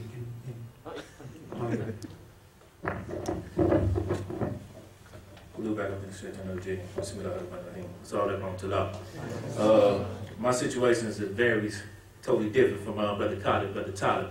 They're more modest than me. As Shaykh Rami say, I'm one of them guys, the Sahaba. You know what I'm saying? I'm one of them guys, alhamdulillah. The reality for me is coming into the deen is by Allah's decree. What's up? Okay. It's by Allah's decree. As Brother Khalid said, I was part of a street tribe. And in reality, what I really want to press upon is that we don't get this twisted. Because we talking like, you know what I'm saying, the brothers that's inside, predominantly like the Sheikh say, African Americans, I like to say ethnic minorities, relative to the reality of an ethnic minority within the majority country. But to bring it all home to all y'all here, most of y'all Indo-Pak, is the reality that the situation here is no different from the situation that created Pakistan in 1947, 1948. We are all still under the occupation, as the Rasulullah said, narrating the hadith of the Arabun defeating the Ummah and dividing us up as if they have nothing better to do than sit at the table and divide it up. And to sit us at a situation where we start looking at each other differently and not bonded by the Aqidah like we're supposed to be, not understanding the fitna that we're enduring, the oppression that we're doing, we all suffer. As the Rasulullah says, one part of the body hurts, the entire body hurts. We're not feeling that. We way away from that. We have to get that back. When you talk about Tawbah Shaykh, that's what the brothers say, I understand Tawbah, because when we come into the deen, we don't come to the deen to be good citizens. We come to the deen to understand what it is to be a good man, a good human being, to give back to mankind. Okay, that's Tawbah for us. It don't stop until Allah subhanahu wa ta'ala take our soul. Now, my reality coming to the deen came from the opposition. There was an ayat in Nsour Al Maliki that Allah subhanahu wa ta'ala says, truly you was enemies one to another to bring the pit of the fire. Without he died until I gave it to you. My situation was, I was an insane gangster disciple. I went down for 2 counts of attempted murder. Okay? So the reality, when I started saying I was going to go home, how was I going to go home? Was I going to go home the same way I came in? Or was I going to be different? Matter of fact, the Sheikh can probably say to the brothers sitting up here, you scared because you have no idea what you're going to do when you go home. It's way beyond getting a job. It's about who are you? What's your identity? What's your purpose? Real talk. If 3 questions come, what came before your existence? What's the purpose of your existence? And what after you comes after you cease to exist? These are 3 very fundamental questions nobody thinks about, and especially in the land we're sitting in right now called America. So in short, I know I'm trying to keep this short, but I was through in this because I was only coming to support college, not sit on no panel. But to keep it short, when I'm saying to make it really home, because what Shaykh Rami made mention, he was talking about the white brother. There's also another situation because we come to street tribes in Chicago. There was very seldom that street tribes in my generation would intermingle with each other. If you intermingle with another street tribe, that's like being complicit with working with the enemy. At that time, the street tribes that were the avid enemy of me were those who was mostly described to Islam. They were called Blackstones, Vice Lords, whatever the case may be, but they used principles of Islam in order to organize themselves. I was the opposite of that. You know what I'm saying? We was the ones under the so-called Jewish 6-point stop. Look at the scenario. The symbol, half moon, 5-point, Islam, right? The 6-point, the Yahoo. And they fight each other. What a hell of a game. Yeah, it's a hell of a game. I ain't gonna be too deep. So the reality for me is when I started seeking what was my purpose, what do I belong to, how do I fit into the scheme of things, there was one brother that was my, what seemed to be my adversary, was talking to me about the Nsour Salam because I was coming in from yard. And I ain't never seen people make salat like I saw people make salat. I was captivated. I was like, man, who put their heads on the ground like that and do that? You know what I'm saying? So when I talked to my man, I said, man, what's that? What was that you on? I knew about the Nation of Islam, as he said, Elijah Muhammad, Marcus God, all these things, because I was politicized before I became Muslim. So when I saw that, I was like, wow, you know, that's deep, that it really impacted me. So I went and hollered at my man. He started telling me about the Rasulullah Sallallahu. So I was like, man, he sound like a gangster. You know what I'm saying? I'm going to keep it 100 with y'all, like the Sheikh say. When he started telling me and gave me a book of the Sirah, and I was like, subhanallah. Man, you can steal, clown, and do this, and you get the reward of Jannah. I got to get with this. You know what I'm saying? So the reality is that brought about a balance. Okay, because in this society, especially being from the reality of being domesticated and brought over here, because y'all brothers really, truly got to understand, your family's probably migrated over here. The reality of me, and I'm not full African American, y'all can look at that and see that. I'm mixed, real talk. So now we're talking about a hell of an identity construct going up in the African American community saying I'm black. You dig what I'm saying? So in order for me to prove I'm black, I had to do some very vicious things to be accepted, which was going to try to place for my fitna. So the point I'm getting to is, when you have been taken away from your culture, your language, and your ilm, and I'm really trying to make emphasis, when these brothers take Shahada by Allah subhanahu wa ta'ala to lead, it ain't no choice. This is Allah subhanahu wa ta'ala answering the dua of the ancestors that had to come at the bottom of them slave ships, looking for some relief. Now, alhamdulillah, the relief is came and he died. Now what we going to do? Are we going to be paid homage to our ancestors by standing on this deen, or are we going to still stay in a humiliating situation by just being ritualistic and, how you say, rhetoric, giving rhetoric in our presentation? Because this takes certainty, yaqeen. Without it, you ain't going to move on nothing. So in short, when I did that and I learned about that, I taught myself how to make salat through a pamphlet that I got from my man, Shaykh Ahmed Didat. Because when I was in there, wasn't nobody getting Dawah, only Shaykh Ahmed Didat. And so I was writing South Africa. And he was responding, alhamdulillah. You know what I'm saying? So the reality from that goes deeper. So I taught myself, gave myself Shahada, because it was only me, and moved on that. And when I, you know what I'm saying, did eventually come out into the population, because I was in segregation. Segregation means you locked up, pretty much 24 hours a day, period. You know what I'm saying? So that was what I was on. So that was the reality for me. And so when I did that and came home, alhamdulillah, you have perimeters. Because one thing, again, that once you have been stripped of your humanity, you have no really perimeters. You act as in the capacity of an animal. And you accept that as a culture. This is something that's passed on from your father to your mother, so forth and so on. Because again, you don't know what Hidayah is. You don't know what God is. Your God is only given to you by your what? Master. And that master still exists for all of us in this room. Do not get it twisted. So I'm gonna tone it down, and I can go further with it if people like. My point is, I also started an outreach program because I saw a vacuum that needed to be filled, because there's certain entities going in, and they are teaching Islam, but they're not teaching it in the capacity where Islam, the Quran, and the Sunnah is relevant to time, place, and people. That's very important. That's like me going to Pakistan and not knowing the reality of the culture, or so from so on. I'm just sitting out. I'm like a needle in a haystack. I don't know what's going on. That's the same thing sometimes with you brothers here. You don't know the reality, the history of the African American. All you know is what was given to you by the propaganda that comes through. And if you don't really study the history of the people, you'll never be able to appreciate the people. Where I can get down and know about Pakistan because I studied rally because y'all my brothers. That's what bonds us, this Islamic Aqidah. So inshallah ta'ala, you know, whatever question I will ask y'all to forgive me. Kind of do this on me, you know what I'm saying? And I'm going to pass it Brother Talib. In a really situation, Brother Talib, alhamdulillah, Talib always told me since he met me, so I know Talib since I was 27 years old. Well, Shah, you're going to have a heart attack. You too intense. But guess what? Ain't nothing wrong with striving for peace and be Allah. Allahu Akbar.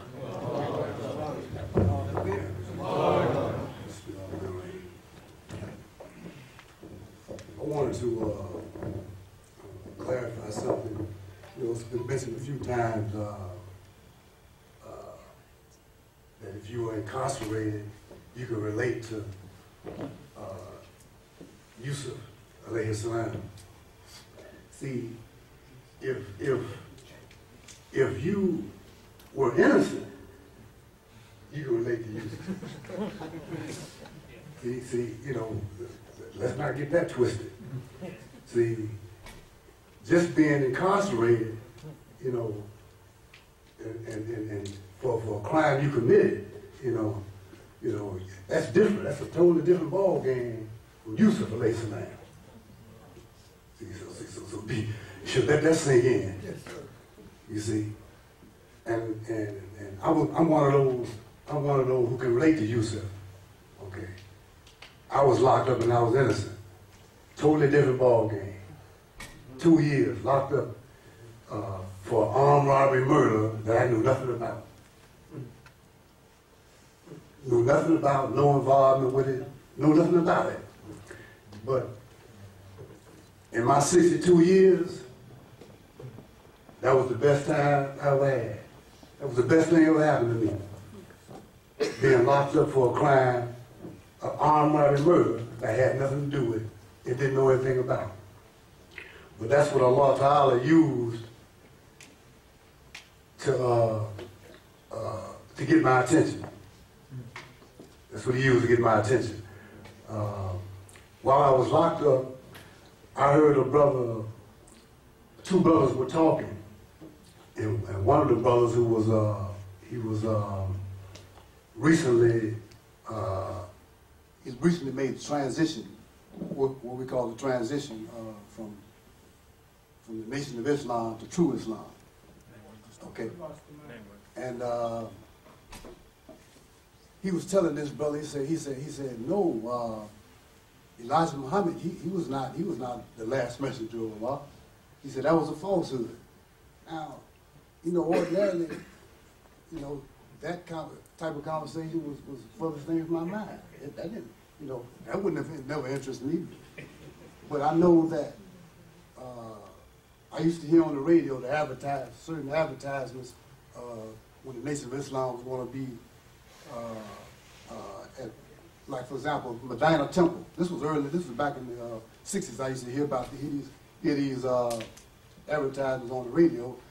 Come here, Elijah Muhammad, the Nation of Islam, right? So that's what got my attention. And the brother who was speaking, you know, he made his transition from the Nation of Islam to True Islam, and he was the first one I heard, you know, speak on the greatness of Allah. He spoke on the greatness of Allah, you know, and he didn't know Al-Fatiha. He told me that the prayer of the Nation of Islam was, he called it the Abraham prayer. That's what he called it, the Abraham prayer. Where he says, surely I've turned myself to thee, O Allah, the originator of the heavens and earth, and surely I'm not of the polytheists. You know, that was the prayer he said they said in the Nation of Islam.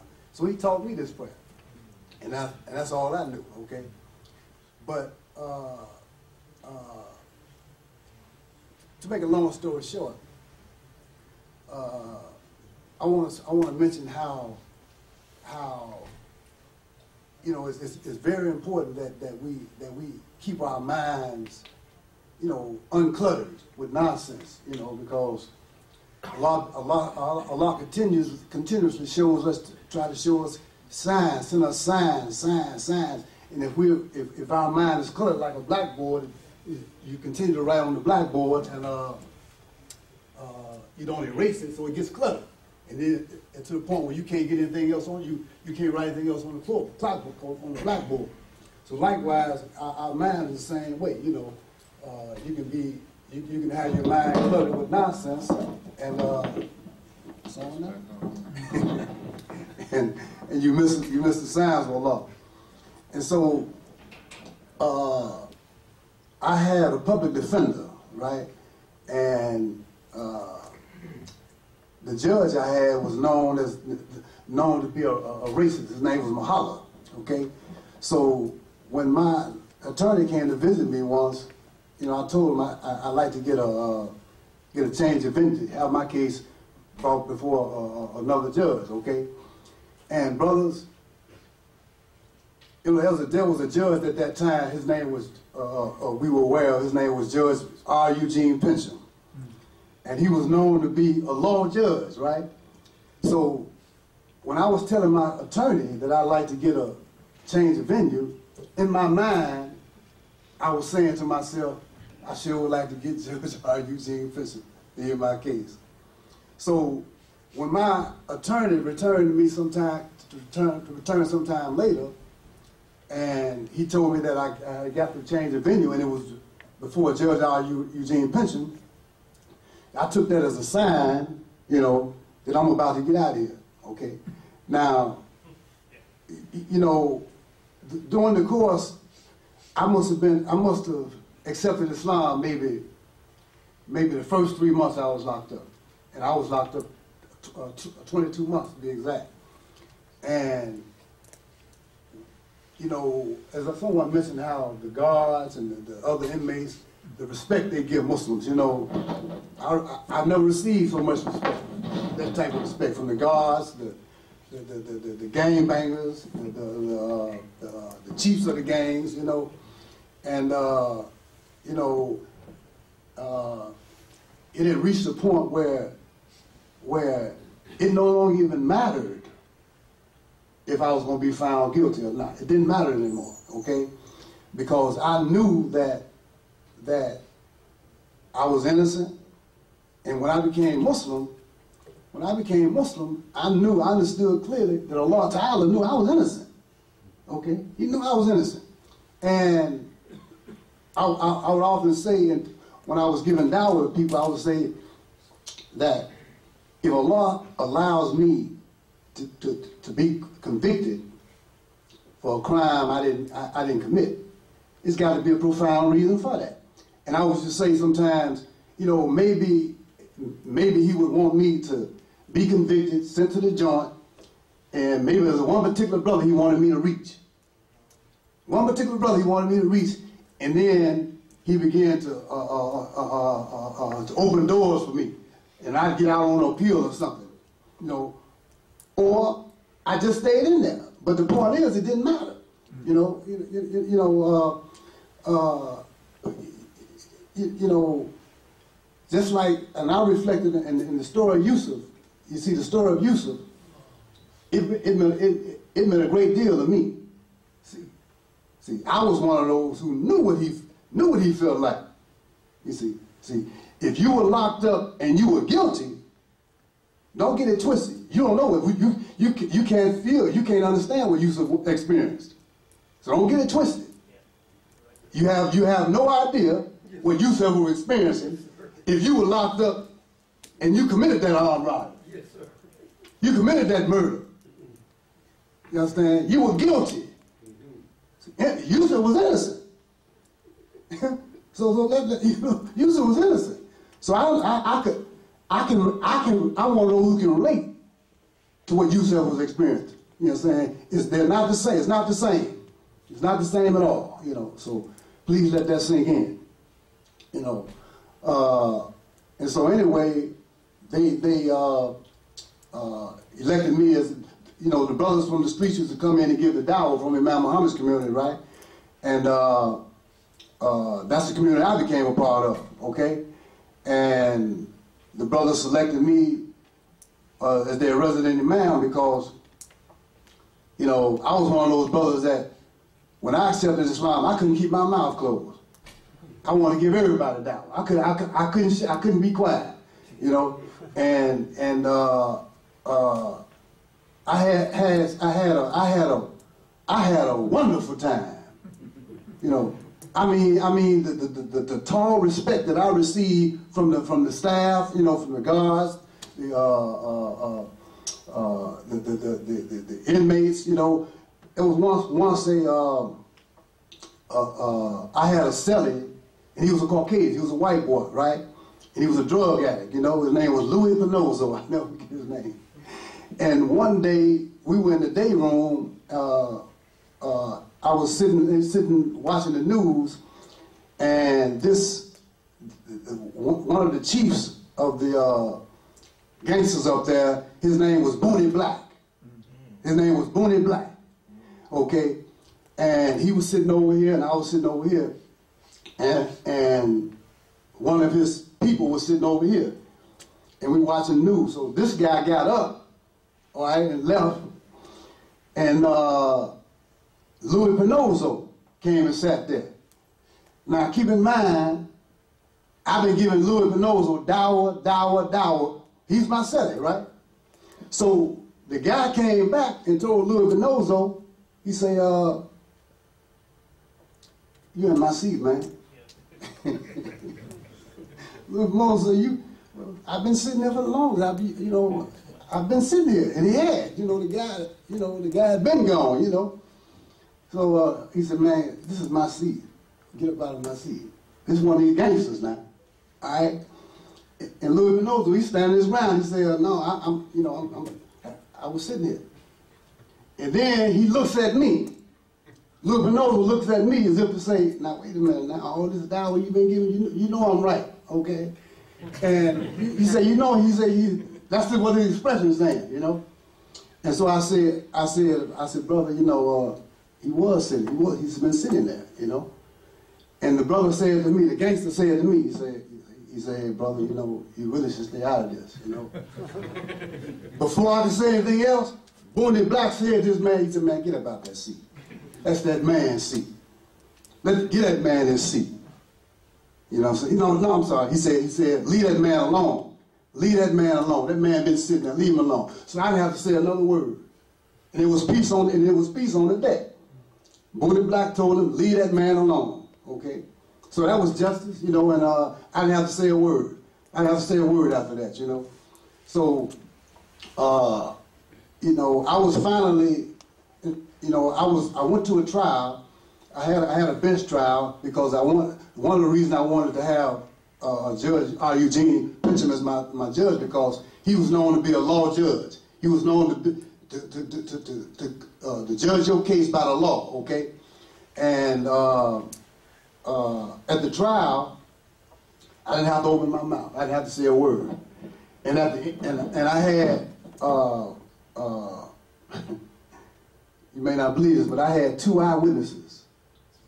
I had two eyewitnesses pointing the finger at me, saying that I was one of the trigger men in an armed robbery murder.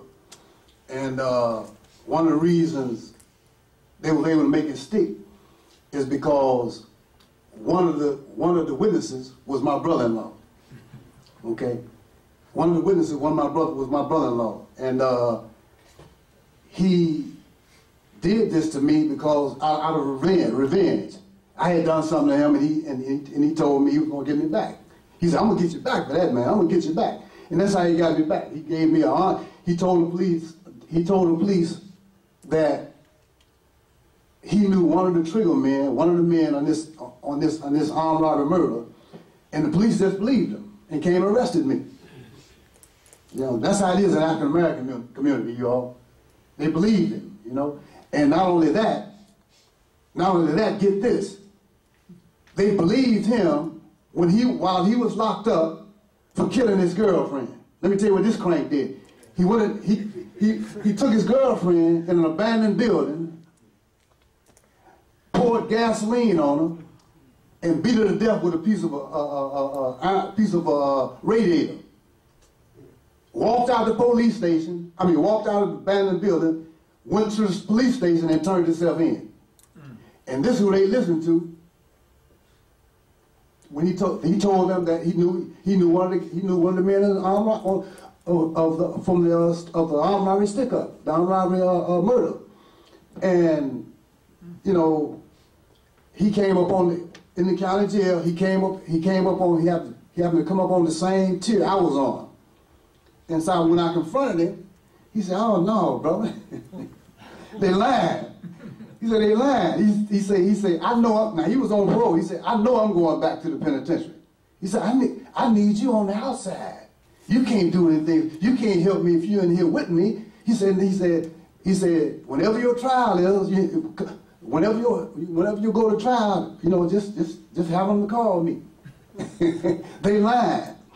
So a month or so later, he got transferred off the tier. Make a long story short. During the trial, he had one of his friends to also say I was one of the trigger men. My brother-in-law, when he was asked in the courtroom, did he see the trigger man in this armed robbery murder? He stood up, pointed at me, and said, "Yeah, that's him. That's him right there. I've been knowing him all my life. He married my sister. Don't you think I know him when I see him? That's him right there." That's what he said to me. That's what he said about me. But after the trial, Judge R. Eugene Pinchon, he called the mother of the deceased guy who was killed. He called her up to the bench. And he said, "Ma'am, I want to offer my condolences for your loss." He said, "But you heard the trial." He said, "I didn't believe one word. I didn't believe one word of either witness. Not one word. And I have no alternative but to find this man not guilty." I didn't have to say a word. But it was time for me to go because my time there had been, the purpose had been served. The purpose had been served. That was the best thing ever happened to me. Okay, Allah Ta'ala knew that this is what it was going to take to get my attention. Okay, this is what it was going to take, and so I began to give the Dawah in 86.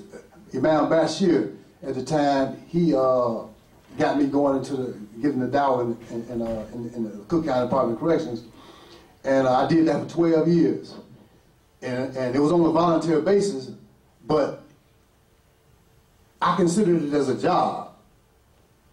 It was very serious to me, so much so that when I got acquainted with some of the guards, that if for whatever reason I wasn't able to be there, I would call the guards and have them to go up on the deck to notify those brothers that I wouldn't be coming, because I clearly know what it felt like when you Muslim and brothers coming in on the house from the outside. I mean, you anticipate going to that service, and when when the brothers don't show up for whatever reason, they don't show up. That's a huge letdown. That's a huge letdown for them brothers. Them brothers when it's time to go down for the service, them brothers be at the deck, be at the door with their Quran in their arm, waiting for the call, So just imagine that. They wait, it's 7 o'clock, they know that this is the time for the service, they're at the deck waiting, they're at the door waiting. And for whatever reason, you don't show up, just imagine. That's a huge letdown. So I should make it my business to speak to get acquainted with particular officers, because you got friends of the Muslims. Some of those officers are friends of the Muslims. You know what I'm saying? They'll help you. They go out their way to help you. You know what I'm saying? So I could go on and on, but also I came here just to give college support. I wasn't supposed to be on the board on this panel. You understand what I'm saying? Either. But this is serious work, brothers. This is serious work.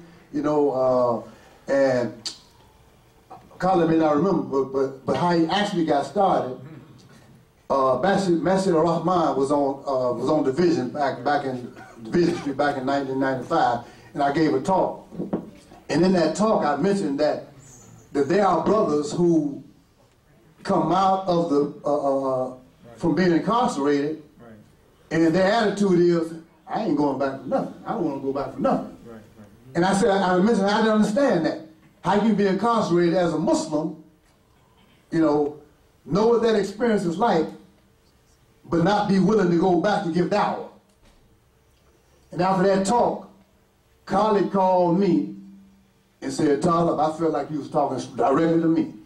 He said, I want to get involved. You remember that? Yeah, I remember that. And that's how he got involved. He said, I feel like you were talking directly to me. And he's been involved ever since. So maybe if you have any questions, you might want to, we have a few minutes, inshallah. Assalamu alaikum wa rahmatullah.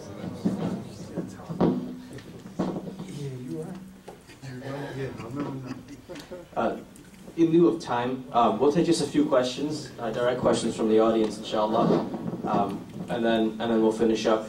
We will have some time for refreshments, so if the brothers want to interact one-on-one with some of the brothers in the panel, or Shaykh Rami, you please take that opportunity. We do have refreshments immediately afterwards, but we try to stick to the schedule and finish by 10 o'clock. So if you have any quick questions anyone wants to ask, please feel free to do so, and then mention who you're going to direct it to, inshallah, as well.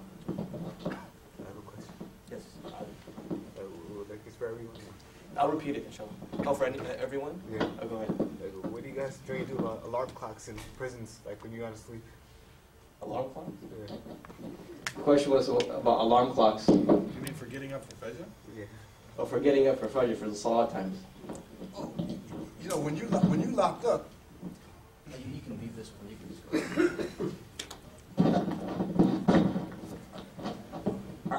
I don't know about anybody else, but when you locked up, you don't need no alarm clock. You're up. I mean, did y'all have that experience? Oh man. You don't need no clock. You don't need no clock. You up. So that. You know the question? No, you don't need the clock.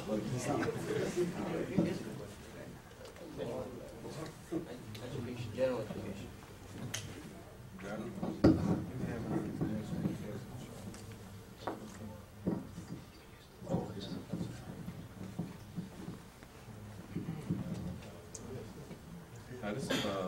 This is for the Shaykh. This is for you. Specifically asked for your organization.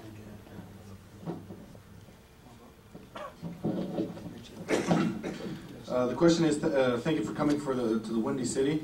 Taiba Foundation provides Islamic education for inmates, but is there a GED basic education for those individuals who don't have a high school education? The reality is a lot of people in there don't have a high school education, and part of their rehabilitation is education regardless of what it is.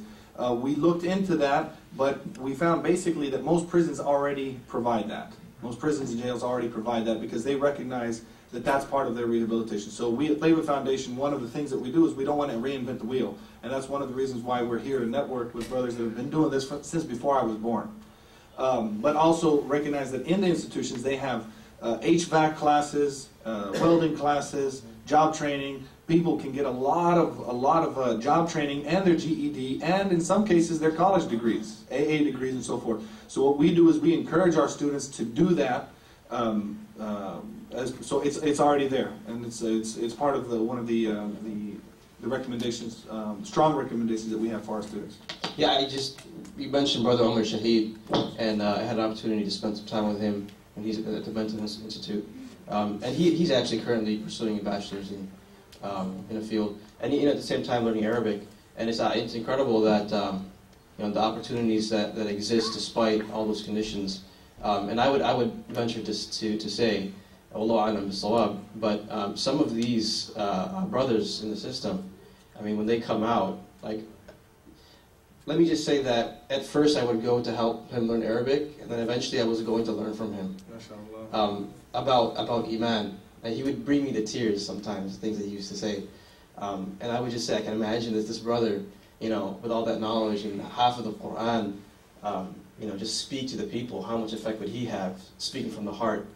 And that's actually something that I felt was a challenge, is that each individual person in the system, they need personal guidance as to what education should they pursue, what's required first. And it's not as easy as just giving a curriculum to everybody that you follow the same system. Because I don't know his background before going in, but he did have some Islamic education and background. He was born a Muslim. And so his situation was different. And he, alhamdulillah, you know, it's amazing, in the system, he calls regularly Maulana Abdullah Salim, you know, Shaykh Hussein. He calls me all the time. He is in such contact all the time. He's calling. And it's just amazing how much talab that they have. And it really brings people like myself to shame that there's so much talab in that confined condition. You know, what should be the demand for people who have the capacity to do it without any restrictions? Okay, question, Jazakallah, for your information, for your informative presentation. Are there opportunities for women to serve as chaplains in the female prisons? I go into the jailhouse. I would think that there would be. We have a lack of female participation. I know on the jail level. It would really be a challenge on the state level, on the prison level. But that's something that because they have a variety of women institutions here in Illinois, and they constantly open up new ones every year. You'd be surprised at the rate the females are being incarcerated, and the length of time that they are given to women. And but that's something that I'll check into on the prison level. But on the jail, we have a shortage of sisters going in. We need sisters going in to talk to the females in the county jail. So that's how that is. Inshallah. Can I speak on that point? Sorry, what I want to speak on, I guess I want to take that higher when you talk about the females, because a lot of times they are underutilized greatly. And this is a great, I always want to say hindrance, because the first teacher of anybody is the mother, the But I go back to the Surah of the Rasulullah when we see the support of the woman. A lot of people say about Khadija, but Khadija did a great thing by supporting the Rasulullah holistically by Allah's decree. But not just that. When the campaigns, I remember it was, I think Khalid ibn Walid, when I think he retreated from it, I could be corrected, from the onset of the Romans, he had to retreat and they came back. The first thing the women did was start throwing stones at them and calling them cowards because they were fearful. We don't have that being indoctrinated into the husbands or the children. So when we talk about trying to educate women inside, first and foremost, I think somebody mentioned training. Training has to be done. Everybody can't do dawah, man. This ain't about, I'm a Muslim, I can do dawah. No, that's why it's a specific called da'is, and da'is must be trained. That goes for the sisters as well as the brothers, because this is a very serious matter when you talk about somebody's dunya as well as their akhirah. This is not a religion, this is a deen, this is a holistic way of life that has to have balance to it. So anytime somebody's seeking, be it to females or to males, make sure, inshallah ta'ala, you understand the responsibility that you will be held accountable to in this life as well as the akhirah. Because I think you mentioned it, brother, you know, with the people get the better cause for giving it, but you also get another responsibility too. You also get the what? The weight. Just like all of us are imams of the house. When we raised up, the imam of the house is going to be questioned. All of us are going to be raised behind the imam. So this is not a lackadaisical thing. I don't want anybody in this room to take this lightly. This is a war for our souls and our minds. What are we going to do? I knew that question was coming about the sisters, because every time I give the presentation, it always comes up, what about the sisters? And just like Imam Khalid was mentioning, the sisters have a lot less access to people than the brothers. The brothers have a serious lack of access, but the sisters in the prison have even less access to education. Just to give you an idea, there's a state women's prison in California, and there's an imam, or not imam, he does a lot of work. Dr. Rajab Ali, you know, I think you know. He does a lot of work in prison as a prison chaplain, volunteer. And he went to a Muslim women's prison one time, and I know there's children in the room, so I'm going to use a few code words, but you understand the gist. This girl was abused by her father in the worst type of way. You can imagine what I'm saying. From the time she was 9 years old till the time she was 14 years old.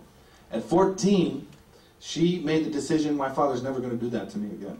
So she took a knife. She told her father, you're not going to do that again. He kicked her out of the house. She ended up on a life on the street, selling herself, and having a manager. I'm not going to use the street name for the manager, but having a manager. She ended up in prison. She took her shahada in prison. And she said, when she got out for serving her term, who was there to pick her up? It wasn't the Muslim community. It was her manager from before Islam. And she's a Muslimah. And what is she going to go back into her life? So that's an extreme example, but it's a real example of the lack of access that the sisters have in the system. Also, another thing, a thing to point out, there's another women's prison where I'm in contact with. We do some training with the chaplain that's there, and he said that 80% of the ladies in that prison were abused in that horrible way, abused as children, most probably by their family. 80%, and they end up in prison. So whenever anybody criticizes the Muslim community about we're so oppressive to our women because of wearing hijab or this or that and the other, to say, look at your own statistics. And before you go pointing the moral finger at our community, look at your community. But the reason I want to mention that about there are those women prisons, and we do need sisters that are trained to go in there as volunteer chaplains and to give that access. So it's a big area that needs work. Just to add one more thing to the women, it would be good if you could participate with your husband. It's good for them to see a balanced life, and plus there will be some restrictions or limitations with in the women's unit. And so it would be good if you and your husband or your brother or even your father could participate with you. It just be best that way. I had like maybe a closing question, being from Just to follow up on, does Dawah provide some training for the sisters? The question is, does Dawah provide training for the sisters? There's already, just as I mentioned, there's people that have already been doing this Dawah work before we established ourselves as a nonprofit. People like Imam Khalid, Imam Bilal, brothers. And there's also sisters. In our community, specifically, most of our work has been done locally, and there are some sisters in our community that are going to the women's, it's a federal facility. And so any of the sisters that are interested in working, we direct them to those people. So we don't want to reinvent the wheel. Here, there's a group of sisters already going in, volunteering. They know the whole system. Like Imam Bilal mentioned, it's important to tackle any issue of prison outreach in a very structured way, like going in with your husband and so forth. So there's a lot of things that they would have to learn. That's already been known. So we direct them to that aspect of our community. I mean, one of the questions I know is kind of summing up, just to wrap things up because of time. But one of the motivations for this program was to see what we can do practically and not just talk about it, but first of all, find out what's going on currently here in Illinois, and then based upon what's going on, because within the last 3 weeks in preparing this program, we've discovered that there are people we knew that there were, but we learned a lot more about rehabilitation programs, halfway houses. There's a lot of work going on. So maybe you can summarize briefly what's going on, and then also potentially what we can do to help participate ourselves. Right now, at this particular moment, I'm collaborating with a couple of groups. One is a Christian group. And Master Dawah itself, they have purchased a building that, inshallah, that would be directed toward housing detainees, offenders coming home. And so there are a few things going on at Master Dawah, my local masjid, for the re-entry aspect.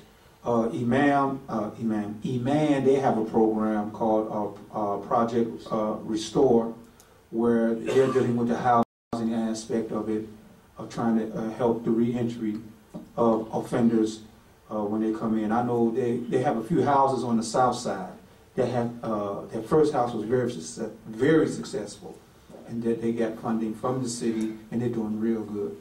So Those are just what I know now. But keep in touch, inshallah. My number is on the flyer, and I'll try to find out more and try to assist you more if you need more information, inshallah. Last question. I have been involved 8 years going to Pierce County Jail, giving the Friday khutbah once a month. I can give you some information, great brothers who are interested to go. There is a organization by the name Just. And Nsour is in charge of this, and we do a orientation every 3 months, then you can register yourself. Having been involved for 8 years, I have trained myself how to do the dawah in the jail. Number one, that you need to know your deen first, that you have to have good knowledge of your deen. Number two, you need to have a good working knowledge about the Christianity, because when every 6 weeks or 8 weeks, an inmate takes shahada, and then the Christian people jump on him and they tell all sorts of bad things about Islam, and those prisoners, inmates come and talk to us. They say, they have talked to us about this, how do you counter this? So you need to know quite a bit of the Christianity. I'm sure that you people all know about Christianity. But I train myself to learn about Christianity. I can quote from the Bible extempore quite a few things that I can use for the dawah. So anybody who is interested, they can register through Just, in DuPage County. And so there are about 8 brothers. One of the brothers sitting here, that he is also involved going to prison. It is really a wonderful experience, uplifting experience that I feel when I go and talk to the inmates. I give the Friday sermon and I lead the Friday prayer once a month.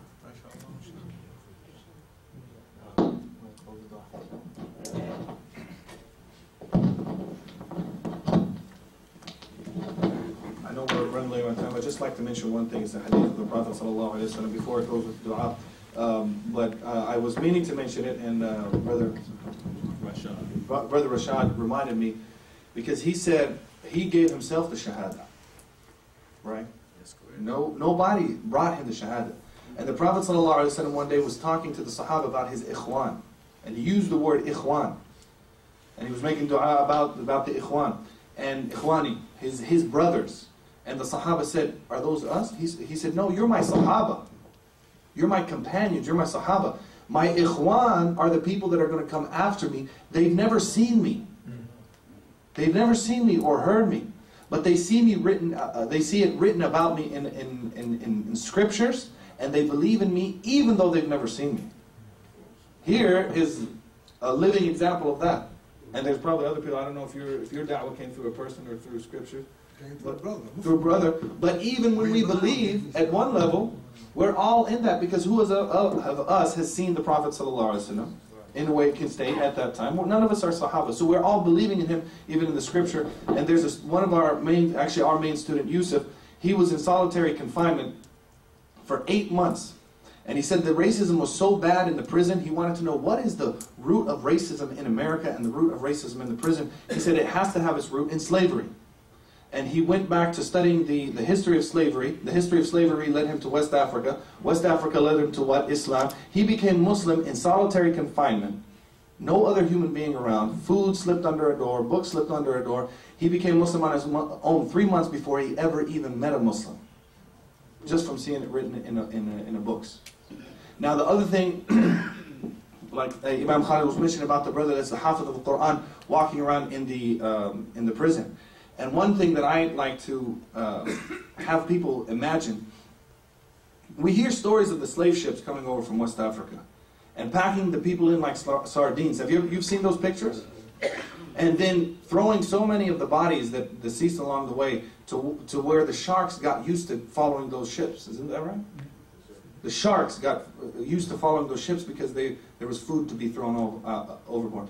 And there were many Muslims in those ships. There were also Christians in West Africa, probably, and there were animists. But regardless of what it is, the records show that the only thing that gave those people, imagine, stripped of their clothes, stripped of their land, stripped of their freedom, stripped of their human dignity, stripped of everything in the depths of those ships on a 3-4 month journey with people in just unsanitary conditions, people dying. You can imagine the despair that they felt in. They said the only thing that gave them hope and gave them solace, do you know what it was? The Quran reciters. Could you imagine that in a ship on the transatlantic slave trade, and the moans and the groans and everything that's in the darks of those ships? But they were huffaz that they had taken from West Africa, and they were ulama that they could strip their freedom, strip their clothes, strip their dignity, strip everything, but they couldn't strip the Quran from their hearts. And so in the depths of those ships, they were giving solace by hearing the Quran reciters, and that's what's happening in the prisons too. Because a lot of people that don't become Muslim, it's uplifting to see a Muslim, to see a human being walking with dignity when they've been living a life stripped of dignity. So we ask Allah subhanahu wa ta'ala to make us from the people of Izzah. Allahumma Izzah al-Islam wa Izzah al-Muslimin. Allahumma wafiqna li-ittiba' al-Sunnah. اللهم فهمنا القرآن اللهم فهمنا السنة اللهم أرنا الحق حقا وارزقنا اتباعه وأرنا الباطل باطلا وارزقنا اجتنابه اللهم اجعلنا من المقيمين الصلاة اللهم اجعلنا من الذين يقيمون السنة اللهم فهمنا اللهم علمنا وعلمنا ما ينفعنا وانفعنا بما علمتنا سبحانك اللهم وبحمدك أشهد أن لا إله إلا أنت أستغفرك وأتوب إليك. One last really important announcement. Shaykh Rami is going to be here tomorrow as well. He'll have a program at Masjid al-Mustafa in Westmont starting at 11 a.m. on the rights of parents. It's a very important poem written by a Shaykh, Morthin Shaykh Yom Shaykh? No, he's passed away about 100 years ago. Okay. He's my Shaykh. Yeah. Yes, you're Shaykh in a sense. It's been translated by Shaykh Rami, and then he's going to offer a dars on it tomorrow morning. And it's I can guarantee you that you will not only enjoy it, you'll also learn a lot, even if you are a parent yourself. So the rights of parents, inshallah, 11 a.m. tomorrow, Masjid al-Mustafa, which is where the Dawah Hikmah courses take place tomorrow. And then afterwards, inshallah ta'ala, please make dua for us. We're trying to establish some type of program for the Illinois prison system through the collaboration of the brothers sitting here and others as well. Make dua that inshallah ta'ala that some fruits come from this journey, and that the brothers who are involved in the effort of da'wah, that Allah accept them, and that, you know, by partaking in dua or making dua for them, that Allah also allow us to share in the reward of all the good that comes out of it. And Shaykh Rami then inshallah will be leaving in the evening tomorrow.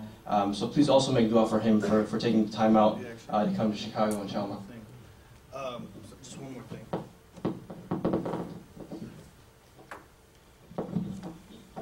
Brother Yusuf that I was telling you in the prison, he was somebody that a lot of people become Muslim on his hands, over 100 people in the prisons.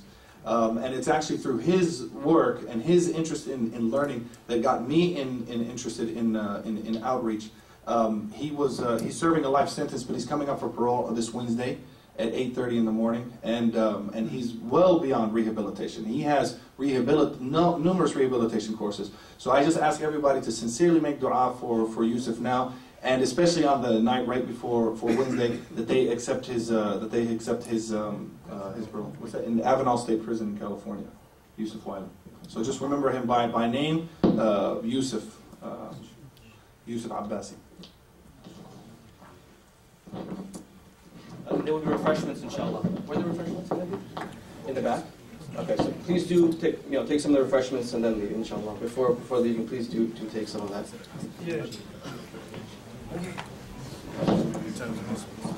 Brothers, I'm sorry, excuse me, brothers, if I can get just a few minutes of your attention, I apologize. We actually had one more aspect of discussion. I wanted to let everyone know again, thank you so much for coming, Jazakallah khair. We wanted to thank ISNS and all the board members and everyone involved for allowing us to have our program here. And one thing I realized after looking at all of you in this workshop has been that you guys were empowered, and that was the goal of Darul Hikmah's workshop. So if you would like to continue seeing Darul Hikmah's workshops, such as this happen every month, then we hope that you can support us in every way possible. Number one, register. Register your email addresses in the front over there, and for the sisters in the back as well. Register your email address so we can continue to let you know about these types of programs. Number two, one thing that's very important is, in order for us to bring ulama and activists such as Shaykh Rami and many of the people that you see in front of you, we need your financial support as well. So you'll actually find in the front donation cards, recurring donation cards. So if you're able to support us, please donate $20 a month, and inshallah we hope to continue having these types of workshops and programs And again, as managing director, I want to thank all of you, the board, our guests, our additional guests, everyone for coming. If you have an opportunity, then please, if you shed a tear, or if your heart was really affected at this time, come and give them a hug, shake their hands, and get to know them even more, inshallah.